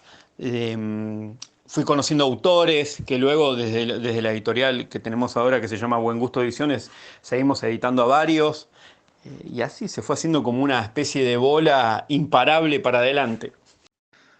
Bueno, y entonces podríamos entonces ya contarnos un poco, digamos, tus primeros trabajos ya a nivel profesional, porque vos a veces trabajás solo, pero yo he visto que has publicado varios trabajos con guionistas. Para empezar, contanos cuáles fueron esos trabajos, así después podemos conversarlos un poco. Claro, yo, por lo general a mí me gusta trabajar más con guionistas. Me gusta esa química que se da entre dos autores, y todo el proceso creativo es algo que me gusta muchísimo. Creo que debe ser de las cosas que más me gustan de hacer historietas, ¿no? Esa cosa de las reuniones, el brainstorming, armar los bocetos. Me parece que es algo que se da muy rico entre dos personas. General, y sobre todo que a mí lo que más me gusta son las historietas de autores, de duplas autorales, más que por ahí los autores integrales. Que también me encantan, ¿no? Pero a mí me gusta más y me siento más cómodo. Creo que le puedo agregar más a una obra con un guión de otra persona. Bueno, las primeras con las que empecé es con Misterios. Otra cosa es que a mí me gusta mucho, no tengo algo como un sello o un estilo que quiero respetar siempre, sino que a mí me gusta ir viendo el guión o la historia y qué le puedo aportar desde la experimentación con el dibujo, ¿no? Yo vengo por ahí más de las bellas artes, del grabado, y me gusta mucho ir cambiando de técnicas. No soy como muy talibán del plumín y esas cosas, sino que me gusta hacer historietas con un montón de herramientas distintas. Bueno, Misterios la hice toda con microfibras, con virome, todo haciendo como unas tramas, con guión de Ciulmi Tomante. Ese fue Misterios, que era como un montón de historias oníricas, raras, mudas. Después hice Bullido, eso sí, como era la historia de un samurái y un yakuza que se van soñando entre ellos. Uno sueña con el futuro y uno sueña con el pasado, y se van entrelazando las historias. Esa sí la hice yo como autor integral. Como quería hacer una cuestión más japonesa, más zen, es más como está escrito, es medio haiku, tiene unas cosas medias austeras en las portadas. Ese lo fui haciendo todo con eh, pincel. Usé, bueno, hasta la tinta usaba la Sumi para hacerla yo. Me gustó meterme bastante en el aura de ese libro, que creo que fue que con eso entré como en el radar de varias personas que me decían que tengo como un estilo bastante fuerte y expresivo, que me encantan también los expresionistas alemanes. Entonces a todo lo voy metiendo en la obra. Después publiqué Maelstrom con guión de Diego Cortés, Hell Hole No My Trail con guión de Juan Bertazzi, que ahora justo está por salir en mayo para la Feria del Libro de Madrid. Está por salir por la editorial El Ángel Caído. Eh, Hice Food Porn, que es ya en formato más por ahí fanzine, a color, también con guión de Juan Bertazzi. Vela, El Terror Mudo con Diego Arandojo. Y bueno, estos son los que salieron hasta el momento. Mientras a todo esto sigo trabajando, digamos, como autor para España y Estados Unidos. Justo en este momento estoy haciendo unas cositas para Estados Unidos. Y bueno, para España ya hace más o menos 2 años que vengo trabajando en un libro que está basado en el crimen de Alcácer. Los guionistas son Iñaki López y Javier Sanz, que son dos escritores de Pamplona. Y bueno, trata sobre... Es 50% basado en hechos reales y 50% ficción sobre un policía venido a menos que está investigando el caso.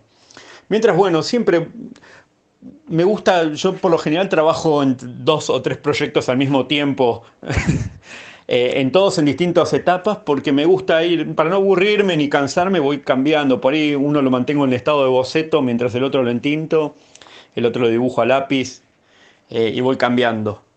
Eh, y bueno, y estoy por terminar ahora Quintari, El Lobo, que es con guión de Roberto Barreiro. Eso lo vamos a coeditar entre Buen Gusto Ediciones y el Rapdomantes, que es una editorial de Rosario. Cuando trabajas con guionistas, ¿cómo, cómo te pautas, digamos, el pasaje, digamos, a dibujos?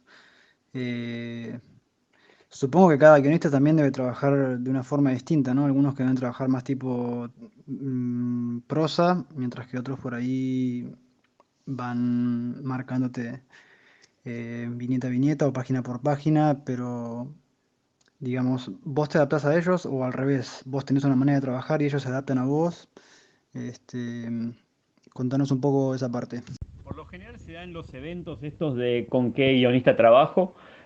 Por ahí nos encontramos con alguno, che, compré tu obra, qué bueno que escribís, compré la tuya, qué bueno que dibujás, bla, bla, bueno, hagámoslo juntos, bueno, tengo esto, ¿te gusta? Y de ahí empezamos a trabajar. Por lo general me lo cuentan o me mandan un plot, y si me interesa la obra, y bueno, de ahí le armo más o menos le voy armando más o menos la atmósfera. Con cada guionista sí, trabajo de manera distinta. Pongamos un ejemplo.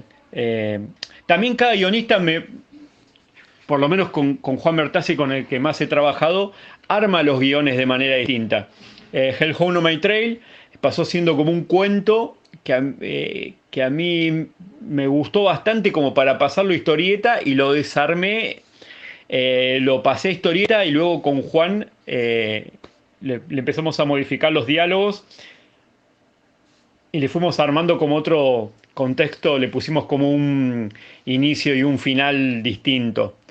Eh, Después, supongamos con Diego Arandojo, él me manda por página, al igual que Roberto Barreiro me manda por página, por viñetas.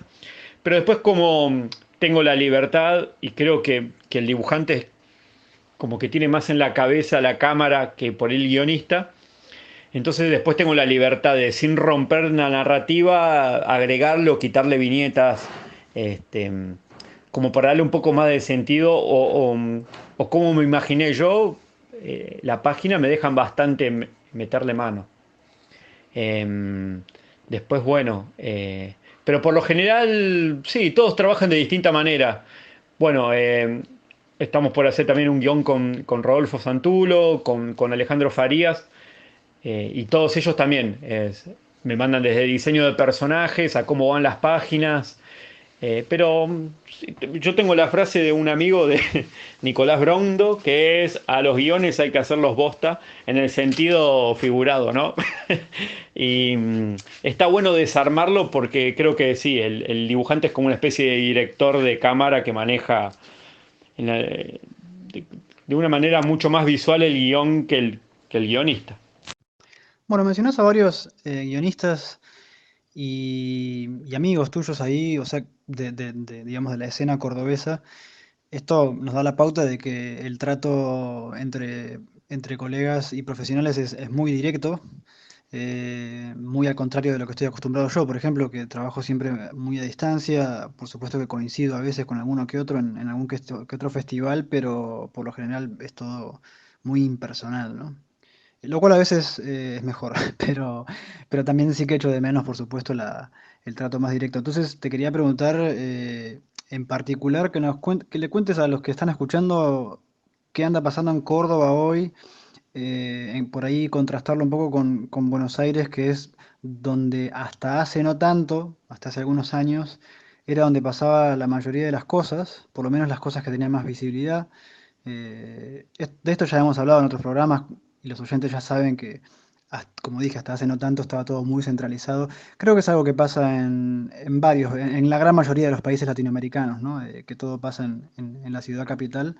No tanto no tanto en Europa, que yo esto lo veo de primera mano, porque los países son territorialmente más chicos, entonces es más fácil eh, armar una red que abarque todo el territorio de un país, ¿no? Por ejemplo, pienso en España, donde está todo repartido, ¿no? Entre Madrid, Barcelona, Galicia, ¿no? Valencia también. Entonces, digo, si hasta hace no tanto Córdoba funcionaba un poco como una isla, ¿no? Que estaba un poco autónoma, ¿no? Respecto del resto del país, me gustaría que nos cuentes precisamente cómo es que se desarrolló eso, cómo se formó y en qué consiste hoy en día. Porque yo por lo menos a la distancia veo que es una escena muy dinámica. Yo estuve de visita ahí en el 2017 para presentar algunas publicaciones y me dio esa impresión, ¿no? De que es una escena muy dinámica, que no es para nada homogénea, que hay de todo un poco y que incluso hay como mini grupos también que entre sí colaboran poco, pero también está el caso del colectivo Prende Fuego, ya extinto, ¿no? Del cual vos formaste parte, que era un colectivo de editoriales que se unieron para facilitar trabajo de distribución y cosas así. ¿Cómo funciona la mayoría de los colectivos editoriales? Ya hemos tenido por acá a Matías Zanetti de invitado, eh, que nos contó en qué consistió el proyecto, etcétera.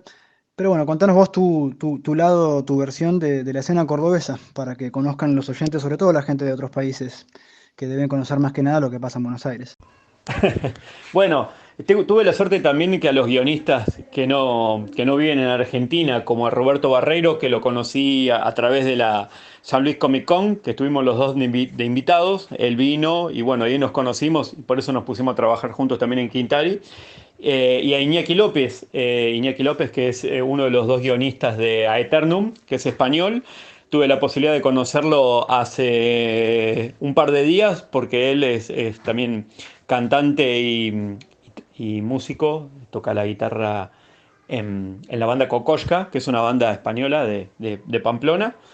Y bueno, vino acá de gira a Argentina, así que tuve la posibilidad de conocerlo en Melville y estuvimos charlando, así que creo que ya me conozco personalmente con todos los guionistas con los que trabajo y voy a seguir trabajando. Sí, yo creo que un gran motor, corazón, cerebro de toda la movida de Córdoba ha sido Diego Cortés de Llanto de Mudo. Todos los autores que pasaron directa o indirectamente por la editorial, ya sea dibujando, escribiendo, en los talleres de Llanto de Mudo, eh, hoy se encuentran siendo cabezas de editorial, se encuentran siendo editores reconocidos, autores reconocidos que trabajan tanto para este mercado como para el extranjero, gestores de eventos. Entonces me parece que se ha hecho una mixtura muy interesante y se ha hecho una movida bastante linda. Es chica, por eso también nos conocemos mucho y se logran esas cosas de colectivos. Bueno, yo formé parte del colectivo Prende Fuego con otras 4 editoriales más. Estaba Buen Gusto Ediciones, eh, Mitomante, Contamusa, Holograma y Gato Madre. Y bueno, también ahí tuvimos, yo creo que se generó algo muy lindo porque éramos un colectivo bastante que nos ayudábamos todos entre todos y bueno, así como fuimos acelerado y nos hizo crecer a todos, también se extinguió, era Prende Fuego. Eh, pero cada uno fue siguiendo su camino, que es lo lindo también, o sea, aprendimos que cada uno iba a su camino, era un poco al pedo forzar a todos para un mismo lado cuando algunos tenían otros intereses, entonces decidimos separarnos. Y bueno, ahora cada uno está con su proyecto. eh, y bueno, y así hay muchos editoriales también. Está, acá en Córdoba está la editorial Deriva, que estamos nosotros. Bueno, están las editoriales que había nombrado. Bueno, están las chicas de las fieras. Y bueno, y hay una movida de fanzines, como te digo, el Fanzine Time sigue haciendo cosas tremendas, bellísimas. Ellos organizan un evento también que se llama Control P. Eh, Hay una movida muy interesante, muy mixta, que creo que también sirve de ejemplo para otras provincias. Y con Buen Gusto Ediciones, que arrancamos en el 2015 con Nicolás Lepka, eh, fue como hicimos una editorial para autopublicarnos nosotros y fue tan bueno el recibimiento que tuvimos y tan buena crítica que nos empezaron a pedir más cosas, a ver si editábamos más autores y empezó a crecer y hoy día ya vamos a cumplir 4 años, tenemos más de 50 títulos y autores de todos lados. Que eso nos pone muy contentos. La verdad que tener entre nosotros títulos de autores como Pedro Mancini, Fernando Calvi, bueno, Arnau Sanz Martínez, que es español, Tyler Landry, que es canadiense, o Elo Yoshimizu, que editamos un mangaka, creo que eso, bueno, hay un autor también muy conocido que se llama Berliak, eh, también eso creo que nos posiciona y hace que la gente no entienda nada, ¿no? Es como, ¿cómo estos cordobesitos del interior pudieron hacer esto? Bueno, ya que estamos hablando de tu proyecto editorial de Buen Gusto, nos gustaría que nos cuentes por ahí el, el modus operandi de la editorial, digamos, cómo se hace un libro desde que se aprueba la idea hasta que sale a la calle, ¿no? Porque los modelos, si bien son similares, para la gran mayoría, por ahí hay algún que otro detalle o aspecto que ciertas editoriales manejan que otras no, y eso también enriquece saberlo, porque son otras maneras de trabajar y por ahí hay cosas que otra editorial, por falta ¿cómo decirlo?, de inventiva, ¿no? O simplemente por ignorar que exista tal o cual cosa, no lo ponen en práctica y quizá podría solucionar varias cosas, ¿no? Entonces, nada, eso, cómo trabaja Buen Gusto eh, para empezar. Y después ya vamos a hablar de los libros en particular. Por lo general, no en todos los casos, pero por lo general, yo soy el que se encarga de buscar los autores, ¿no? O es la parte de la editorial que a mí más me gusta. Me gusta mucho ir a los eventos, compro mucho de todo, creo que compro todo, de la mayoría de casi todas las editoriales. Voy viendo lo nuevo, desde fanzinitos chiquitos, hecho a fotocopia, hasta libros. Trato de comprar, estar atento a todos los autores. Veo y leo muchos blogs de historietas de todo el mundo. Eh, y es lo que me gusta, ¿no? Tengo esa cosa como de coleccionista de figuritas que me gusta ir viendo y viendo autores. Después, bueno, me paso a comunicar con ellos, veo a ver qué se puede lograr. Y bueno, después lo charlo con Nico Lepka, que es mi socio en la editorial, digamos, que los dos somos los más encargados de lo que es la cuestión de la edición. A veces viene él con una propuesta y la vemos entre los dos, a veces voy yo. Eh, Después, bueno, vemos la viabilidad que tiene el mismo, lo consultamos con los otros chicos de la editorial, somos 5. Estaría, bueno, Nicolás Lepka, Martínez Cholles, Juan Bertazzi, Cristian Blasco y estoy yo. Charlamos, vemos qué se le puede ajustar a la obra, qué no. También vemos obras por ahí, muchas web. como en el caso de Sofía, que era una obra que habían sacado, que estaban sacando, serializando Kundo con Cristian Blasco, que bueno, lamentablemente la editorial esa cerró y nosotros, bueno, decidimos tomarla y reformularla toda. Había como un germen muy interesante, pero decidimos que vaya para otro lado la serie y bueno, eso estuvimos trabajando con el guionista y con el dibujante. Pero hay distintos tipos de obras, ¿no? Hay algunas que las podemos ver desde el principio, viendo para dónde, vemos que tiene algo muy interesante, vemos para dónde encara y le hacemos como una especie de cuidado editorial en donde vamos ajustando el guión y el dibujo, y hay obras que ya nos gustan completas así, donde hay mínimos cambios o casi ninguno. Y bueno, después en la cuestión de formato, tipo de papel, lo vamos viendo con Nico. Por lo general, Nico es el encargado de. Él es el que hace todo lo que es el diseño, maqueta, se fija que los colores estén perfectos, se encarga de lo que es las pruebas de imprenta, pelea con los imprenteros, que son unas personas muy difíciles. Es la primera barrera, ya si se pone más áspera la cosa, bueno, tengo que ir yo personalmente. Eh, bueno, y así vamos viendo las cosas. Después Martínez Choyes, que él es animador, se encarga de los book trailers. Juan Bertazzi y Cristian Blasco, que son los dos guionistas y escritores, se encargan de los que son los guiones. Después nos encargamos por ahí, yo soy el corrector de las cuestiones ortográficas. Y así vamos viendo, pedimos presupuestos. Nosotros, como ya tenemos muchas publicaciones y fuimos haciendo como una especie de pirámide con las inversiones, digamos que en ventas las ganancias de una las íbamos poniendo en otra, entonces ya la editorial es autosuficiente. Quizás para alguna cosa más arriesgada o libros donde queremos hacer una tirada más grande, implementamos el modo preventa, que a nosotros nos funciona bastante bien.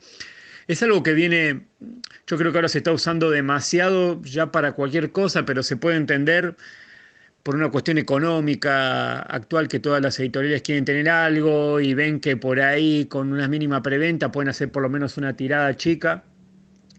Bueno, es un método que se usa bastante, por lo menos acá en Argentina. Y bueno, y así lo vamos haciendo. Después nos encargamos nosotros prácticamente la mayoría de lo que es la distribución, las presentaciones. Como te digo, esto nosotros ya tenemos 4 años y yo venía de 2, 3 más en Llanto de Mudo, por lo cual yo se podría decir que tengo 7 años trabajando en una editorial y viendo cómo es la movida, ¿no? Entonces ya conozco muchos puntos de venta, en qué lugar se puede presentar, en qué no, qué conviene, cuándo conviene sacarlo. Nosotros no nos regimos mucho que hay muchos que lo hacen, se rigen por una especie de calendario de fechas, pero yo prefiero largar todos los títulos yendo por año, en un año, digamos, sacar títulos casi todos los meses. Que eso es un consejo, la otra vez hablando con Andrés Acorsi, como que él me lo había dicho, veía que por ahí muchas editoriales esperan para sacar algo la Crack Bamboo y tenés después 120 títulos nuevos en la Crack Bamboo y es muy difícil. Entonces nosotros preferimos también ir sacando durante todo un año. Igualmente, el grueso de nuestras ventas se produce en ferias del libro y eventos de historieta. Eh, Creo que eso es algo también que a diferencia de por ahí otras editoriales que solamente editan material de terceros, nosotros nos autopublicamos a nosotros mismos. Entonces, creo que esa posibilidad de ir a un evento y donde el mismo editor sea el autor y te pueda hablar de la obra, de la creación, qué sé yo, te lo firma también, eso le genera un plus que por ahí es lo que hace que funcione nuestra editorial. Bueno, también al ser este, así, 5 miembros, podemos dividirnos e ir al mismo tiempo a Dibujados y a Montevideo Comics, que están el 11 y 12 de mayo al mismo tiempo. Entonces tenemos esa posibilidad también de ir a muchísimas ferias y festivales. Ya que vos nos contás que vos llevas la parte de selección de autores y también al mismo tiempo dijiste que el catálogo de la editorial es muy variado, ¿no? Eh, y es cierto que cuando uno observa el catálogo de la editorial es como que hay de todo, este, hay autores nacionales, este, digamos, muy independientes, con una trayectoria más bien corta. Después tenés gente como Calvi, ¿no? Que ya hace mucho que vienen trabajando. Después de repente tenés material como el tuyo que a veces linda con algunas cosas no sé, de Vértigo, por ejemplo, se me ocurre, ¿no? Algunas cosas norteamericanas. Pero después también tenés, ahora hace poco empezaron con la preventa de, como contaste, de Ryuko, de Eldo Yoshimizu, que eso es manga. Entonces digo, es tan variado que eh, quizá, digo, a los que lo ven de afuera les puede parecer como que no, no tiene sentido, ¿no? Entre comillas. Entonces, por ahí estaría bueno que vos hables precisamente del sentido, del criterio que vos tenés a la hora de elegir material. Por supuesto que uno como editor siempre va a querer publicar las cosas que, entre comillas, le gustan, pero ¿en qué consiste ese criterio? O sea, ¿qué tiene que tener un trabajo para que a vos te haga pensar que vale la pena publicarlo? Y creo que ahí está lo lindo de la editorial. Como dice el nombre, buen gusto, nos dejamos guiar mucho por el gusto que tenemos. Yo particularmente soy bastante omnívoro para leer y eso es algo que también aprendí bueno, eso debe venir de Llanto de Mudo, ¿no? Porque yo recuerdo cuando estaba en la editorial y había como subsellos de varias cosas, de por ahí de narrativa, de poesía y eso. Y yo le decía a Diego Cortés que hubiese estado bueno o que me hubiese gustado hacer o me gustaría hacer un subsello eh, que se llamaba Mal Gusto porque quería hacer como una cosa media rara, independiente, muy under. Y le decía, y yo le preguntaba a Diego si era lo mismo por ahí, si se podía, si había que hacer como un subsello para hacer fanzines o con la editorial, si había que hacer como un subsello para fanzines y separar los libros. Y él me dijo algo que me quedó grabado por siempre en la cabeza y me dice, ¿y para qué si todo es historieta? Es como que como que es verdad, vos ves las bibliotecas de todas las personas que compramos, que leemos mucha historieta, y son totalmente plurales. Yo al lado de un manga tengo, como decías, libros de Vértigo, y por ahí en un mismo estante tengo quiticientas de cosas distintas que no tienen una nada que otra con ver, pero creo que todas tienen algo en común que es lo que a uno le despierta, ¿no? Que eso creo que es lo importante en la cuestión del material. Si no me estaría cerrando a muchas cosas, ¿no? Como por ahí veo que a mí me pasa al revés, suponete. Yo por ahí no entiendo editoriales que solamente se dedican al terror o que solamente se dedican, no sé, a algo en general, ¿no? Y digo, pucha, pero esa persona, ese editor, lee de todo, le gusta todo, pero solamente se aboca a esto y se pierde de por ahí encontrarse una persona que le muestre un material que le gusta, pero no lo puede editar él porque ya su editorial tiene como una impronta orientada a ciertas cosas, ¿no? Entonces, bueno, me pasa eso, a mí me pasa al revés. Igual con respecto a lo de selección de material, creo que cada vez se ha ido haciendo más general porque, bueno, como comentaba, somos 5 miembros ya. Y si bien yo soy el más curioso, el que más jode, el que más rompe los huevos por ahí, de decir, bueno, quiero esto, quiero esto, todos nos proponemos y la mayoría de veces todo se acepta después de verlo. O sea, de todas las cosas que editamos, todos proponemos un montón de cosas y vamos sacando un poco de cada uno, a eso me refiero, ¿no? Como por ejemplo, bueno, Juan Bertazzi, hablando de Sofía, Juan Bertazzi fue el que vio un potencial tremendo en Sofía y dijo, bueno, esto hay que editarlo, hay que hacerlo. Se pusieron con Martínez Cholles al hombro a trabajar junto a Cristian Blasco para rever el guión. Yo me puse con Kundo a ver el dibujo y bueno, le estuvimos dando forma a eso. También Juan aporta trabajos de Vila. eh, bueno, por ahí él tiene, cada uno tiene como una preferencia por algo, por algún tema o algo. Entonces, por ahí les gusta más una historieta más norteamericana, como por ahí a Christian o al mismo Bertazzi, ¿no? Que por ahí eligen para trabajar autores como Rearte, como Viacaba, como Copó. bueno, el mismo Christian trabaja con Atos también, con Faraday haciendo un cómic de superhéroes. Por ahí, bueno, Martín también tiene un gusto por ahí más mainstream, por así decirle, ¿no? No me gusta el casillarlo, pero sería como un término más así, como un gusto más así, perdón. Bueno, a Nico, a mí nos interesa un poco más el cómic más independiente, nos gusta más ver otro tipo de cosas que por ahí no se muestran tanto, ¿no? Y bueno, eso va siendo toda una mixtura. Creo que lo principal es que la obra nos tiene y me tiene que gustar y no tiene que aburrir, ¿no? A mí me da lo mismo que sea un autor que no haya publicado nunca o que sea alguien muy reconocido. Pero creo que la obra me tiene que impactar y me tiene que hacer sentir eso de la pucha, vale la pena estar vivo. Y eso es algo con que nos regimos, ¿no? Eh, Hay de todo, hemos hasta sacado cómic de primera lectura, como los Anjugers. Eh, También hay una cuestión de la editorial, tenemos como una cuestión, no sé si decirle social, ¿no? Pero nosotros pujamos mucho, bueno, como comentaba, yo soy gestor cultural y me interesa mucho que la historieta sea usarla como una herramienta también, no solo para que se quieran iniciar en la lectura, que también lo es, sino como un medio, en fin, artístico, ¿no? Entonces me interesa que todo tenga todas esas mixturas y creo que todo es funcional también para ir favoreciendo y haciendo un mercado como más amplio, salir de esa cosa de gueto que tiene la historieta.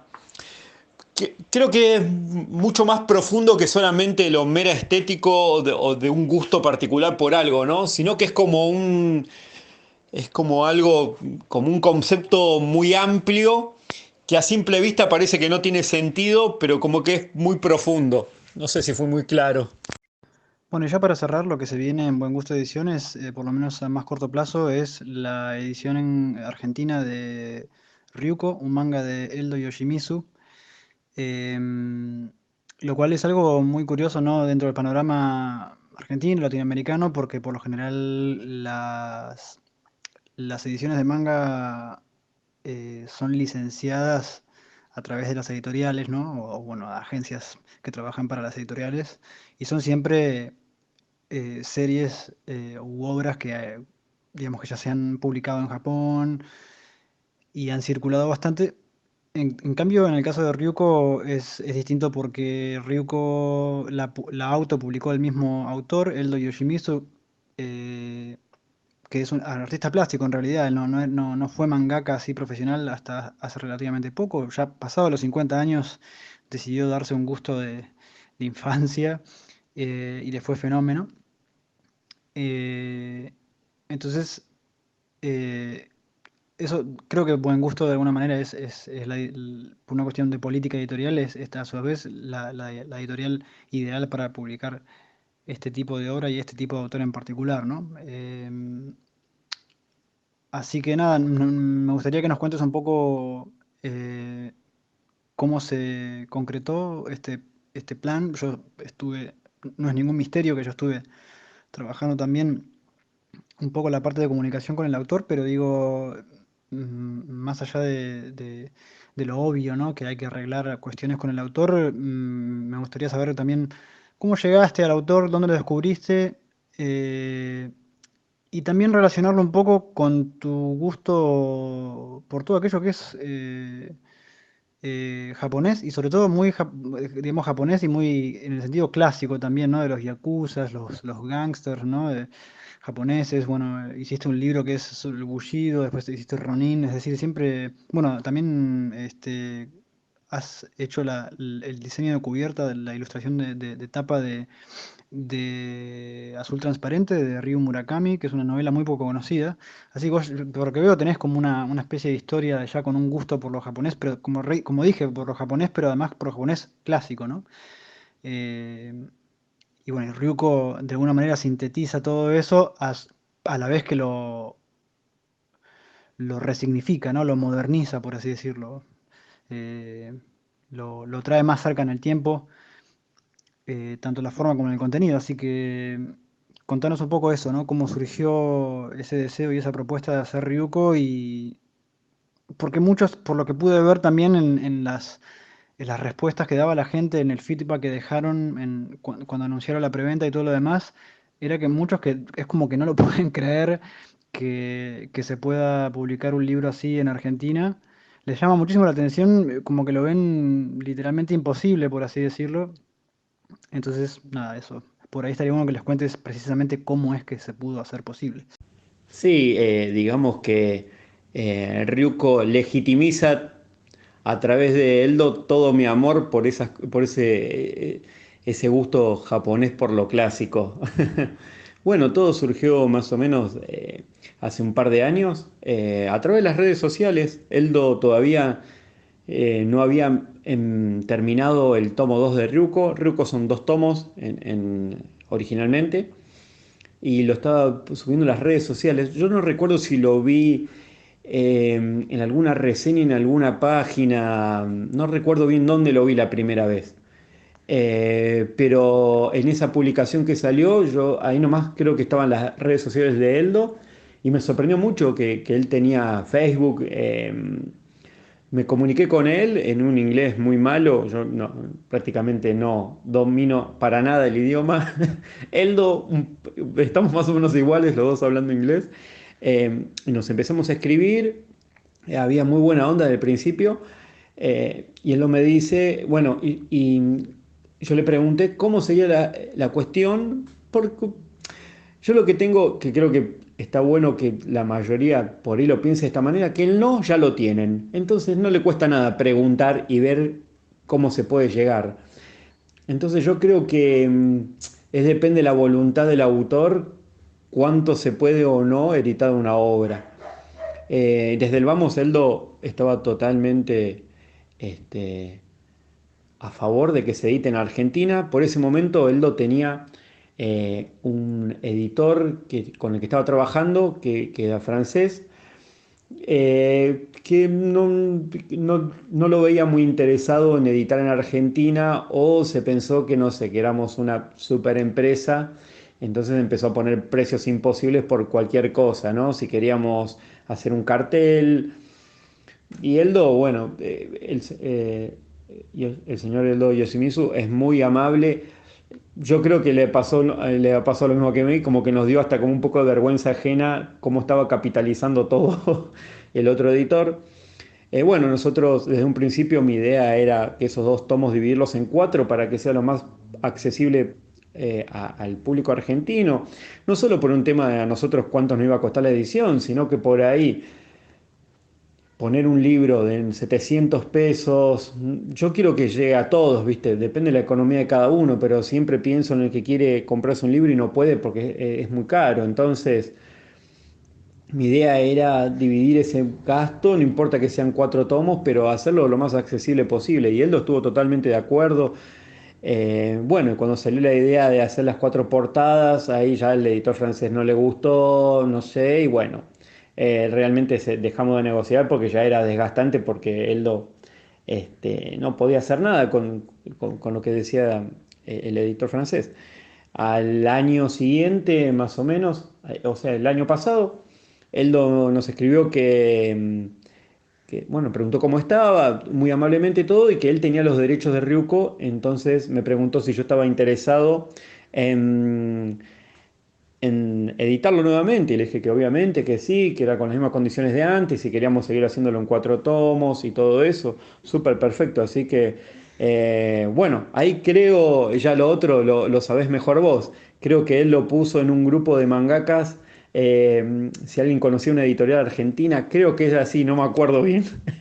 Y bueno, Berliak, vos nos diste una mano tremenda con no solo la comunicación, sino hablando, bueno, bien de la editorial, explicando un poco cómo es la situación argentina, como argumentando más por qué mi decisión de dividirlo en cuatro tomos y todo eso. Y bueno, eso hizo muy sencilla la negociación después.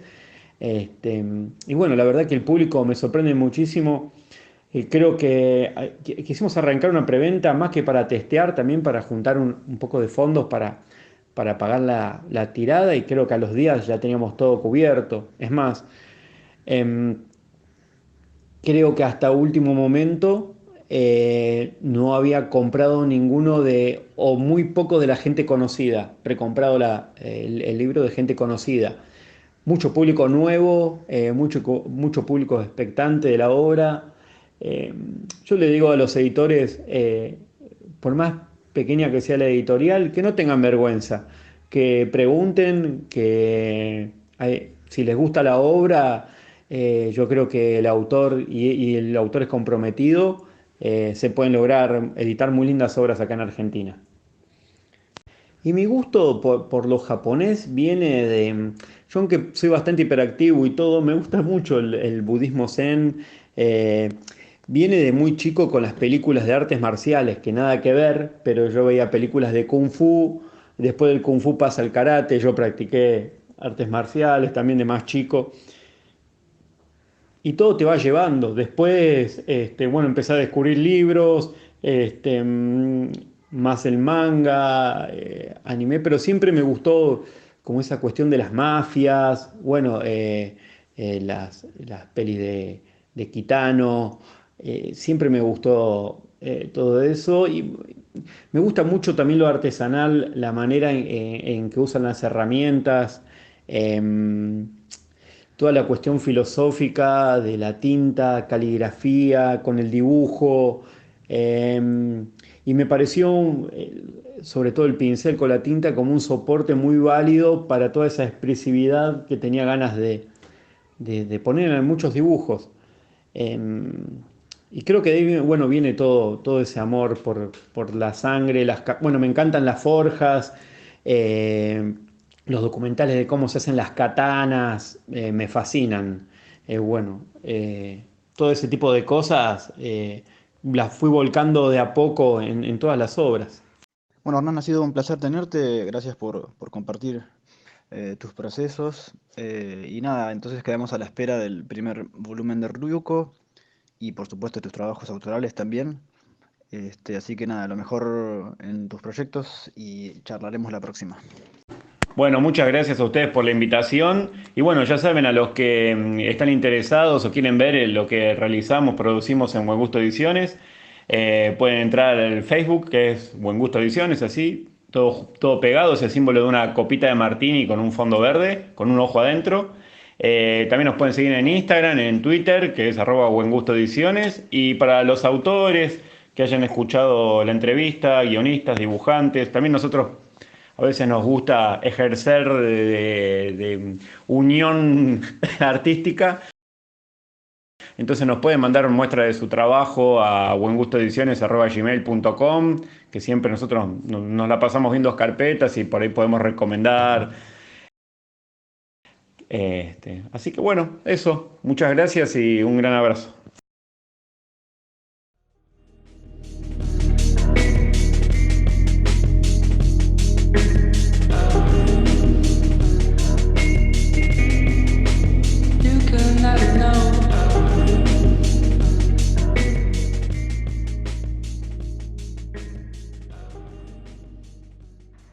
Bueno, buenísima la entrevista acá con nuestro amigo Hernán. Me Sí. parece que creo que es la primera vez es la primera entrevista que tuvimos con un editor, ¿no?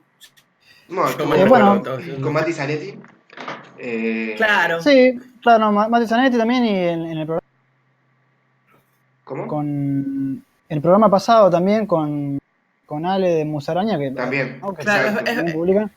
Pero digo pero sí que es cierto que en el caso de Hernán es un editor que viene trabajando desde hace mucho tiempo y que además también formó parte de una editorial tan importante, ¿no? Como lo fue Llanto del Mundo en su momento. Y además lo que tiene, ¿cómo decirlo? Tiene un catálogo muy grande, ¿no? Entonces tiene mucha experiencia, a eso me refiero. Sí.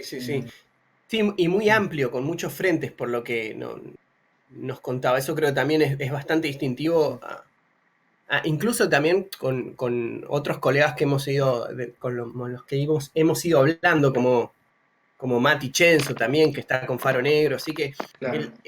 creo que es de los que hablamos el que tiene una editorial, digamos, de un tamaño que el catálogo es muy amplio Ujú. en la variedad. Sí, sí, sí. Sí, yo por eso en un momento en una pregunta le hablaba de la identidad, todo eso de la editorial, del criterio de sección y etcétera, y yo creo que es algo que le debe pasar a la gran mayoría de editoriales, que conforme van agrandando el catálogo, algo que parecía ser un criterio claro al principio se va ablandando, por así Sí, decirlo, sí. ¿no? Claro. Todo se va yendo un poco de las manos. Eh, Otra cosa que me llamó la atención también es de lo que hablaba Hernánez, es cómo han sabido aprovechar ¿cómo decirlo? Lo informal del mercado del cómic en Argentina y sobre todo en provincia, por una cuestión de tamaño, ¿no? Más que nada, y no por una cuestión de pretensiones, pero digo, por una cuestión de tamaño es todo muy informal, todo muy cara a cara, ¿no? Muy de palabra, lo cual eso podría ser como una especie de carencia, si uno se quiere, pero lo supieron hacer jugar a su favor, ¿no? Y creo que en el caso de Eldo Yoshimitsu, que van a publicar ahora, es el mejor ejemplo de cómo. Vieron que él contaba que cuando Eldo Yoshimitsu tenía a la editorial francesa haciendo de agente, era todo súper trabado porque la editorial francesa quería, como dijo él, capitalizar todo. Claro. Claro. Y eso, ese trato tan puramente de business, ¿no? De negocios, atrancaba todo y las cosas no se concretaban. Y ni bien se pudo quitar ese elemento, fluyó mejor, ¿no? Mm. Sí, sí, bueno, Igual y además también, eso yo creo que... igual Sí, Igual los franceses también por ahí están acostumbrados a trabajar en un nivel en donde si uno no se comunica de esa manera, te pasan por encima también, ¿no? claro. Son prácticas que por ahí tienen que ver más con el mercado en puntual francés. Me parece un poco también, ¿cómo decirlo? Ig- Ignorante en un sentido lo más neutral posible, pero digo ignorante en el sentido no puedes pretender que el nivel en el que se manejan las cosas en Francia aplique a todos los países, ¿no? Pero digo, me pareció muy interesante cómo ni bien eso se sentó del medio, rum, salió como fue por el carril que tenía que ir y pim pam pum, el libro ya está por salir. Entonces, Sí, sí. Sí, por y eso hay digo algo... decime. Sí, y eso yo creo que tiene que ver también con que, bueno, Hernán y todos los chicos de Buen Gusto y en su momento cuando estaban junto con otras editoriales, en Prendefuego, incluso con Holograma de Matías Zanetti, caminaron mucho, o sea, digo, en el sentido de caminar, ellos tienen mucha presencia en un sinnúmero de ferias y tienen un ojo muy atento a lo que busca la gente. Entonces yo creo que parte de cómo han ido ampliando su catálogo es eso. Amén de que también son muy inquietos, genuinamente. Por Claro. lo menos, Hernán, entonces creo que también me parece que esa diversidad de estilos que abarcan tienen que ver con esa misma inquietud y que está buenísimo.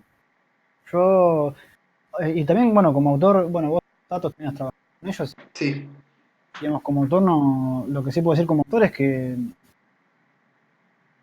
van para adelante y cumplen con lo que se proponen, y eso ya en la Argentina eh, es más de lo normal. Claro, claro. Eh, Sí, sí, totalmente. eh, y no quiero decir que lo normal sea no cumplir, etcétera, pero estoy diciendo que precisamente en un mercado en donde todo es tan de palabra, es también muy fácil no cumplir, ¿no? Sí.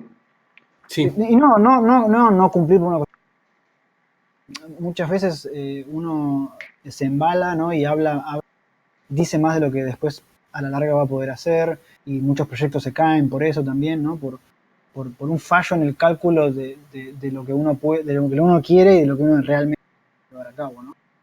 Por eso digo, no es de mala fe, pero digo, todo el tiempo oímos que en Argentina se caen proyectos, mientras que en otros mercados, como, no llevándolo a un extremo opuesto como el de Francia que mencionaba recién, eh,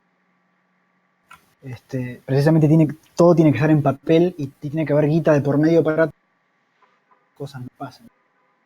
Mm. Sí, claro. sí.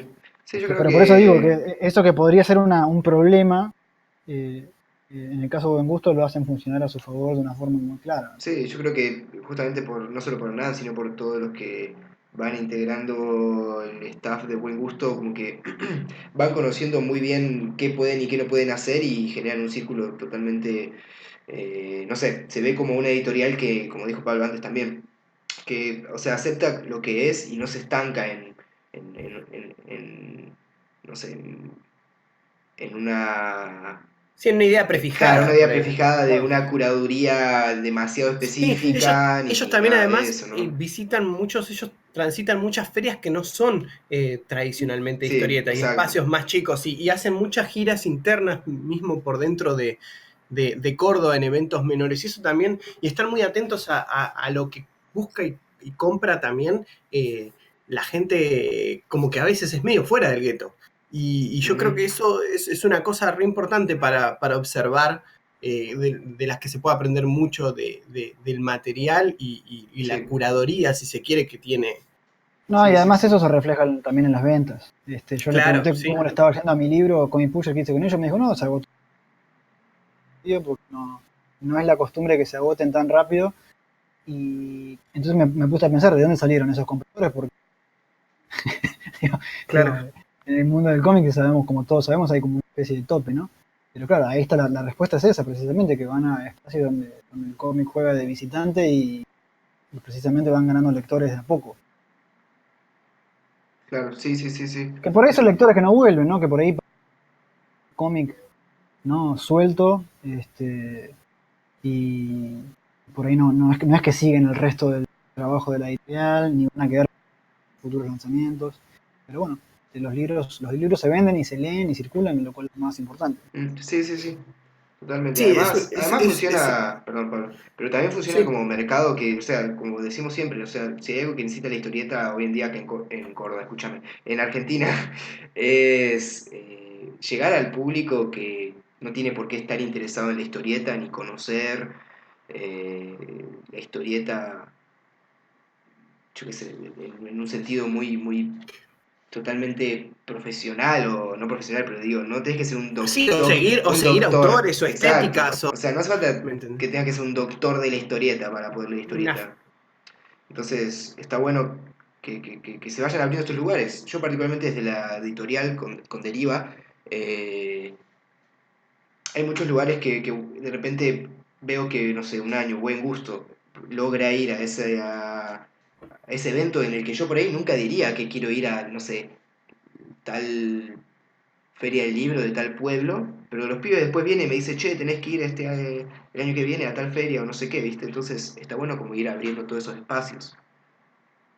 Hablando digamos, del cómic en general, también yo noto muchas veces que dentro de ciertas quejas y lamentaciones, ¿no? De salir del gueto y bla, bla, bla, se esconde como una especie de- de dar por sentado de que la gente tiene que acercarse y leer historieta cuando en realidad nadie te debe nada. Ujú, exacto. sí, no, uno tiene que ir Tiene que ir a a donde está la buscar. gente, claro. Sí. Eh, pero bueno, nada, para mí lo más interesante fue eso, de todo lo que estuvimos conversando, además por supuesto de su carrera como autor también, que va muy a la par, ¿no? Por lo que nos contaba, que es lo más normal también dentro de...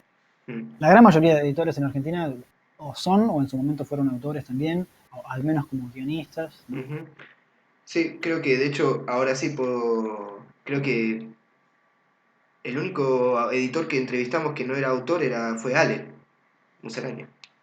Claro, Sí, sí, sí, sí, sí, Porque el sí, resto fueron todos autores, así que sí, sí. tal cual. Bueno, que precisamente por eso también Ujú, sí, venía más del lado de librero exacto. que otra cosa.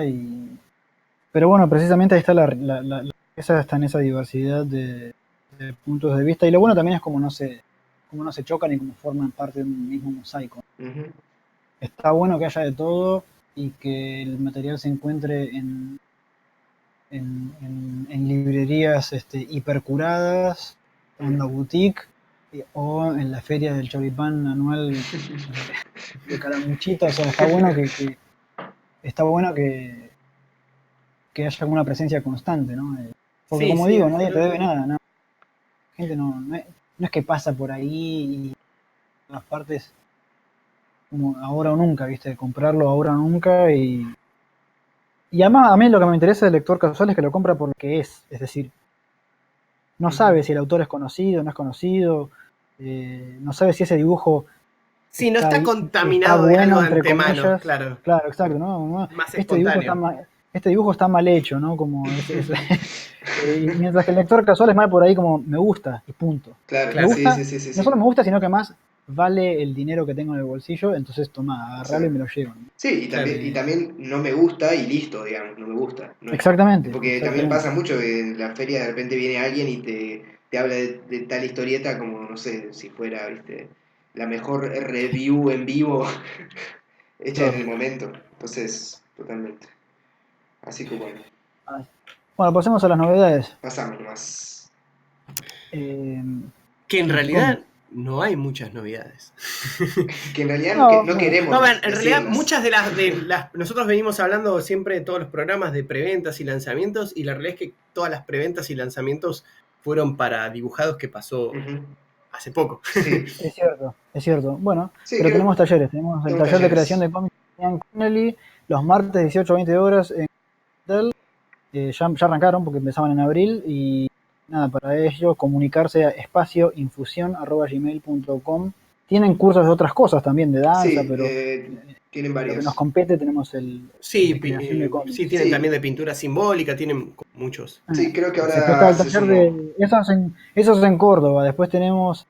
En Córdoba Capital, ¿no? Después tenemos en Rosario el taller de cómic de Manuel de Petris. Consultas al 156-194-4941. En Buenos Aires tenemos el taller de historieta de Fernando Calvi, los martes 18 a 21 en Recoleta, para averiguar a calviarte@gmail.com. Y también en Buenos Aires tenemos los talleres regulares en Casa Nebula de historieta, historieta para chicos, manga, manga para chicos, dibujo para chicos, ilustración, fondos y ambientaciones, animación 2D. Y tenés de todo. De todo. Sí, sí, sí. La información es en casanebula@gmail.com. Igual todos estos links y cosas los van a ver en la descripción del Está en video. la descripción, Sí, sí. sí, sí. Este, así que nada, eso es todo por hoy entonces. Es todo por Eso es hoy. todo por hoy, sí, sí. Bueno, hasta la próxima. Hablando de próxima, ¿no? Esto lo decimos al aire para que después no haya quejas ni nada. Puede ser que ahora en mayo haya una breve interrupción porque, como contaba, yo tengo que ir a Rusia y ustedes muchachos tienen que ir a otros talleres, ¿no? Perdón, otros festivales. Sí, sí, Sí, sí, sí. Eh, sí. Tenemos un par de movidos. as- Así que puede ser que haya una pausa en el mes de mayo. Desde ya les avisamos. Así que bueno. Bueno, chicos. Nada, gracias por charla, como siempre. No, gracias a ustedes, che. Por aguantarnos, sí, sí. Sí, Eh, pórtense bien. Y bueno, y como siempre, dejen también esto, hay que anunciarlo. Dejen sus preguntas y comentarios, por supuesto. Suscríbanse al sí, canal de Deriva o sigan las redes sociales. Sí, Siempre Deriva Ediciones o Deriva Editorial sí, en Instagram, en Facebook.